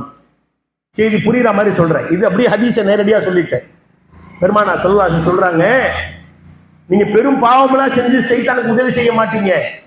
ஆனா சின்ன சின்ன அமல்கள் பெருமானா ஸல்லல்லாஹு அலைஹி வஸல்லம் அனுதினமும் செய்வதற்காக நமக்கு கற்றுத் தந்திருக்கிறார்கள், நமக்கு பாடம் நடத்தி இருக்கிறார்கள் அல்லவா. அதை நீங்க அற்பமா நினைப்பீங்க. இது செஞ்சா என்ன, இதனால என்ன வந்துருச்சு, இதனால என்ன நன்மை இருக்கு, இது செய்யாட்டி என்ன என்று நீங்கள் ஒவ்வொரு நன்மையாக அற்பமாக கேவலமாக எண்ணி விடுவீர்கள். அப்படி என்னத்தை நம்ம விடுறோம் தெரியுமா? 1 2 அல்ல. பெருமானா ஸல்லல்லாஹு அலைஹி வஸல்லம் சொன்னார்கள், ஒரு மனிதன் விழித்து எழுகிறான் காலையிலே, எழுந்தவுடன் அவங்க ஓத வேண்டிய துஆ சொன்னார்கள். அல்ஹம்துலில்லாஹி அல்லதி அஹ்யானா பஅதமா அமாதனா வ இலைஹி நுஷூர். யா அல்லாஹ், இறந்து போன பிறகு என்ன உயிர் கொடுத்து எழுப்பிய உனக்குத்தான் புகழ் அழைத்தோம். தூக்கத்துல நான் இறந்து போயிட்டேன், அப்படித்தானே? தூக்கத்துல என்ன நடக்குது நம்மளுக்கு தெரியாது தானே. அப்ப தூக்கத்தை மரணத்தோடு ஒப்பிட்டு பேசக்கூடிய அருள்மறை அல் குர்ஆன் வசனங்களும் இருக்கிறது. அப்ப பெருமானா ஸல்லல்லாஹு அலைஹி வஸல்லம் சொல்றாங்க, காலையில ஒரு எழுந்திருக்கும் போதே அல்லாஹ்வுக்கு நன்றி சொல்லி எழுந்திருக்க வேண்டும். இந்த துஆவை நிறைய பேர் மனப்பாடம் செய்திருக்கிறார்கள், நிறைய பேர் மனப்பாடம் செய்யாமல் இருக்கிறார்கள். மனப்பாடம் செய்தவர்கள் எத்தனை பேர் ஓடுறோம்? இது ஒரு அற்பமா தான் நினைக்கிறோம். இதெல்லாம் ஒரு பெரிய விஷயமாங்க. செஞ்சா நன்மை, செய்யாட்டி பாவம் இல்லை. பெருமான அதையும் சொல்லி இருக்கிறார்கள். பரலான கடமையான வணக்கங்களை கட்டாயமாக செய்யுங்கள், உபரியான வணக்கங்களை இயன்றளவு செய்யுங்கள். இந்த இயன்றளவுன்னு சொன்ன ஒரு வார்த்தை நம்மளுக்கு சாதகமா பயன்படுத்திக்கிட்டு நம்ம என்ன செய்யறது? இதுவெல்லாம் எனக்கு இயலல, இதெல்லாம் எனக்கு செய்ய முடியல, அதெல்லாம் வேணாம், என்றாத்தானே செய்ய சொல்லியிருக்காங்க என்ற அளவுக்கு நாம் ஒவ்வொரு சுன்னத்தாக சிறிய சிறிய அமலாக விட்டு வருகிறோம். எந்திரிச்சிட்டோமா, ஸல்லல்லாஹு அலைஹி வஸல்லம் என்ன சொன்னாங்க? கழிவறைக்கு செல்லும் போது ஒரு துஆவை கற்றுத் தந்திருக்கிறார், அதை ஓதுகிறோமா? கழிவறைக்கு சென்று கையை கழுவுங்கிறாங்க. ஏன்னா நீங்க தூக்கத்தில் உங்க கை எங்க இருந்துச்சுன்னு உங்களுக்கு தெரியாது. உங்களுடைய உடல் உறுப்பிலே எந்த பகுதியில உங்க கை இருந்துச்சுன்னு உங்களுக்கு தெரியாது. வேறு பூச்சி போட்ட எதையாச்சும் ஒன்று தொட்டு இருக்கலாம், ஏதாவது ஒன்றை தொட்டு இருக்கலாம். அது கையை கழுவுங்கிறாங்க. அது செய்யறோமா? அதை கூட செஞ்சிடும். கழிவறையை விட்டு வெளியே வரும்போது துஆ இருக்கிறது, உண்ணும் போது பருகும் போது துஆ இருக்கிறது, உன்று முடித்த பிறகு துஆ இருக்கிறது. அதை செய்கிறோமா? வீட்டை விட்டு வெளியே செல்கிறோம், காலணியை அணிகிறோம். காலணி அணிவது ஒரு பெரிய செய்தியா? இது ஒரு வணக்கமா? இதை சொல்வதற்கு, அதை சொல்வதற்குத்தான் வந்தார்கள் தூதர். ஒரு தூதரை சும்மா அனுப்ப வேண்டிய அவசியம் கிடையாது. வேற வேலை வெட்டி இல்லாம பெருமானா ஸல்லல்லாஹு அலைஹி வஸல்லம் அடி உதை வாங்கி ஊர் நீக்கம் செய்யப்பட்டு ஹிஜ்ரத் செய்து இருந்த சொத்து எல்லாத்தையும் இழந்துட்டு ஒரு நாட்டில் போய் எங்க வாழ்ந்து அவர்கள் மறைக்கின்ற தருவாயிலே இங்க மக்கமா நகரத்தில் அவர்கள் வாழ்ந்த போது ஒரு பெரிய வணிகர், பெரிய லட்சாதிபதி, அவர்களுடைய மனைவி ஒரு கோடீஸ்வரி, அன்னை கதீஜா ரலியல்லாஹு அன்ஹா அவர்கள். இவர்கள் லட்சாதிபதி, அவர்கள் கோடீஸ்வரி, பெரிய ஒரு செல்வத்திற்கு அதிபதியாக பெருமானார் ஸல்லல்லாஹு அலைஹி வஸல்லம் அவர்கள் இருந்துவிட்டு மதீனா நகரத்திற்கு சென்று அவர்கள் வாழ்ந்து மறைகின்ற பொழுது, அவர்கள் மௌத்தாகின்ற பொழுது, அவர்கள் வஃபாத்தாகின்ற பொழுது அவர்களுடைய அந்த கவச உடை இருக்குது அல்லவா, போர்க்களத்திலே பயன்படுத்தக்கூடிய கவச உடை, அதை ஒரு சில மரக்கால் தீட்டப்படாத கேவலமான கோதுமை இருக்குல்ல, நம்மளாம் திங்கவே மாட்டோம் அந்த மாதிரி கோதுமையை, அந்த கோதுமை கிடைச்சா போதோடு அந்த கவச உடையை அடமானம் வச்சு அதை மூக்காத நிலையிலேயே மரணித்தார்கள் பெருமானார் ஸல்லல்லாஹு அலைஹி வஸல்லம். செய்தியை பார்க்கிறோமே, இவ்வளவு கஷ்டத்தை பட வேண்டிய அவசியம் என்ன? இந்த மார்க்கத்தை சொல்வதற்குத்தான். அப்ப செருப்பு அணிகின்ற பொழுது பெருமானார் ஸல்லல்லாஹு அலைஹி வஸல்லம் சொன்னார்கள், இடும்போது வலது கால் இடுங்கள், விடும்போது இடது காலை விடுங்கள். செருப்பை கொண்டு நம்ம போட்டு வீட்டை விட்டு கிளம்புறோம், இதனால் நன்மை இருக்கிற, நிச்சயமாக நன்மை இருக்கிறது. இதை எங்கள் தூதர் சொன்னார், எங்கள் பெருமானார் சொல்லி இருக்கிறார். நான் வீட்டை விட்டு வெளியே செல்லும் போது என்னுடைய காலணிகளில் செருப்பில் நான் வலது கால் சோத்துக்கால் செருப்பை தான் முதல்ல இடுவேன். இது பெருமானாருக்கு எவ்வளவு உகந்ததாக, அவர்களுக்கு கட்டுப்பட்டு நடக்கக்கூடிய செய்தியாக இருக்கிறது. ஆனால் நம்மளுக்கு அற்பமா தெரியுதில்லை. இது எவ்வளவு அற்பமா நம்ம பார்க்கிறோம். எத்தனை பேர் அது மாதிரி செய்யணும்? அப்ப இடும்போது வலது, விடும்போது இடது. வீட்டை விட்டு வெளியே செல்லும் போது ஒரு துஆவை சொல்லி தந்திருக்கிறார்கள், அதை சொல்லுகிறோமா? வாகனத்தில் ஏறும்போது ஒரு துஆவை சொல்லி தந்திருக்கிறார்கள், அல்லாஹ்விடத்தில் பாதுகாப்பு தேடுமாறு, அதை சொல்லி இருக்கிறோமா? ஒரு ஊரிலிருந்து ஒரு ஊருக்கு சென்ற பிறகு அந்த ஊரிலே இப்ப மாங்குடியிலிருந்து ராஜகிரிக்கு போறீங்க அல்லது வேற ஊருக்கு போறீங்க, அந்த ஊருக்கு இறங்கணும்னே ஒரு துவாவை சொல்லி தராங்க. அவுது கலிமாத்தில்லாஹி தாம்மாத்தி மின் ஷர்ரி மா ஹலக். உன்னுடைய படைப்பினங்கள் அனைத்தையும் தீங்கி விட்டு உன்னோட பாதுகாப்பு தேடுகிறேன் யா அல்லாஹ். அது மனுஷனா இருக்கலாம், மிருகமா இருக்கலாம், விலங்கா இருக்கலாம், நான் பார்த்ததா இருக்கலாம், பார்க்காதா இருக்கலாம், எந்த விதத்திலையும் என்னை வந்து தாக்கிடக்கூடாது, எனக்கு எந்த தீங்கையும் செய்திடக்கூடாது. அவசியம் இல்லையா? அலட்சியமா தானே பார்க்கணும், அற்பமா தானே நினைக்கிறோம். இப்ப பெருமானா ஸல்லல்லாஹு அலைஹி வஸல்லம் அவர்கள் தங்களுடைய இறுதி பேருரையில இதை சொல்கிறார்கள் என்று சொன்னால், நீங்க சில விஷயங்களை அற்பமா நினைப்பீங்க, அதன் மூலமாக ஷைத்தானுக்கு ஒரு வணக்க வழிபாட்டு முறையை நீங்கள் உருவாக்கி விடுவீர்கள். இப்ப நாம எதையெல்லாம் விடுறோமோ நினைச்சுக்கோங்க, ஷைத்தானை நம்ம வணங்கிக்கிட்டு இருக்கோம், அவனுக்கு ஒரு வழிபாட்டு உருவத்தை உண்டு பண்ணுகிறோம். எதை சின்ன சின்ன பரலான செய்தி சொல்லல, அதெல்லாம் நீங்க விட மாட்டீங்கன்ட்டாங்க. ஆனா அதையே விடக்கூடிய முஸ்லிம்கள் நிறைய பேர் இருக்கிறாங்க. பரலான தொழுகையை எத்தனை பேர் தொழுகிறாங்க? அப்ப பரலான தொழுகையை தொழக்கூடியவர்கள் கூட இது போன்ற சுண்ணத்தான, இது போன்ற சின்ன சின்ன பார்ப்பதற்கு கேட்பதற்கு அற்பமாக இருக்கக்கூடிய விஷயங்கள் இருக்கிறது அல்லவா, இதை விடுவதனால் கூட நீங்கள் என்ன செய்வீங்க? ஷைத்தானுக்கு ஒரு உருவகத்தை உண்டு பண்ணி விடுகிறீர்கள். அதை நீங்கள் வந்து அதிலிருந்து நீங்கள் விலகிக் கொள்ளுங்கள் என்பதாக பெருமானார் ஸல்லல்லாஹு அலைஹி வஸல்லம் சொன்னார்கள். இறுதியாக அந்த மக்களை பார்த்து சொன்னார்கள், இங்கே வந்திருக்கக்கூடிய மக்கள், இங்கே வராதவர்களுக்கு இந்த செய்தியை எடுத்து சொல்லுங்க. எந்த செய்தியை? அந்த இறுதி ஹஜ்ஜில் நிகழ்த்தக்கூடிய அந்த இறுதி பேருரை செய்தி இருக்கிறது அல்லவா, அது ஒட்டுமொத்தமாக 23 ஆண்டு காலத்திலே நடந்த அந்த இறைவனிடமிருந்து இறக்கி அருளப்பட்ட அந்த வகை செய்தி, அதனுடைய சுருக்கமாக பிரீஃபா தானே சொன்னாங்க. இந்த செய்தி எடுத்து நீங்க கேட்டீங்கல்ல, உங்க அளவுக்கு வச்சுக்காதீங்க, உங்களுக்குள்ளே வச்சுக்காதீங்க, இன்னும் பிற மக்களுக்கு நீங்கள் எடுத்து சொல்லுங்கள் என்று சொல்லிவிட்டு முத்தாய்ப்பாக சொன்னார்கள். நீங்க விளங்கி கொள்றதை விட அவங்க தெளிவாக விளங்கிக்குவாங்க. 1450 ஆண்டு காலத்துக்கு முன்பாக பெருமானா சொன்ன செய்தியை நாங்க சொல்றப்ப உங்களுக்கு புரியுது தானே? உங்களுக்கு விளங்கி கொள்றதுல எதுவும் கஷ்டம் இருக்குதா? உங்களுக்கு எதுவும் சிரமம் இருக்குதா? புரியக்கூடிய அளவுக்கு சொல்லக்கூடிய அளவை அல்லாஹ் நமக்கு ஏற்படுத்தி இருக்கிறானா இல்லையா? இது அல்லாஹ்வுடைய வார்த்தை, நான் சொல்றேன்னு இல்லை. அல்லாஹ்வுடைய கலாமை, அல்லாஹ்வுடைய வார்த்தையை, அல்லாஹ்வுடைய சட்டத்தை எப்படி எங்க கொண்டு சேர்க்கணும்னு அவனுக்கு தெரியும். யார் மூலமா வேணாலும் கொண்டு வந்து சேர்த்துவோம். அப்ப அந்த விஷயத்துல நாம் எதை கேட்டோமோ அதை இன்னும் பிற மக்களுக்கும் எடுத்து சொல்வது பெருமானாருடைய இறுதி ஆசையாக இருந்திருக்கிறது. நமக்குள்ளேயே வச்சுக்க கூடாது. எந்த செய்தி கேட்டாலும் சரி, அது போன்று அற்பமாக எதையும் எண்ணக்கூடாது. இன்னும் பிற நாம் எதை குறித்து சொன்னோமோ அவை அனைத்தையும் நம்முடைய வாழ்க்கையில் நடைமுறைப்படுத்துவதற்கும் இன்னும் பிற மக்களுக்கு எடுத்து சொல்வதற்கும் அவர்களையும் அந்த நேர்வழியின் பால் அழைப்பதற்கும் எல்லாம் வல்ல அல்லாஹ் உங்களுக்கும் எனக்கும் அருள் புரிவானாக. வாஹிரு தாவானா அல்ஹம்துலில்லாஹி ரப்பில் ஆலமீன். அஸ்ஸலாமு அலைக்கும் வரஹ்மத்துல்லாஹி வபரகாத்துஹு.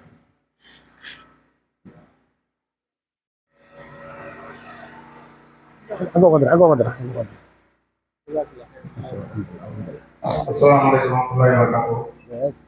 பெரிய தந்தை அப்பாஸ் சொல்லிட்டீங்க. பெரிய தந்தை அப்பாஸ் சொல்லிட்டீங்க. அப்பாஸ் அலியா? பெரிய தந்தை அது இப்னு அப்பாஸ். அப்பாஸ் அலிலா அப்பாஸ் அலிலா தான் அவர். இப்னு அப்பாஸ் மகன், பெரிய தந்தையுடைய மகன் வந்து இப்னு அப்பாஸ்.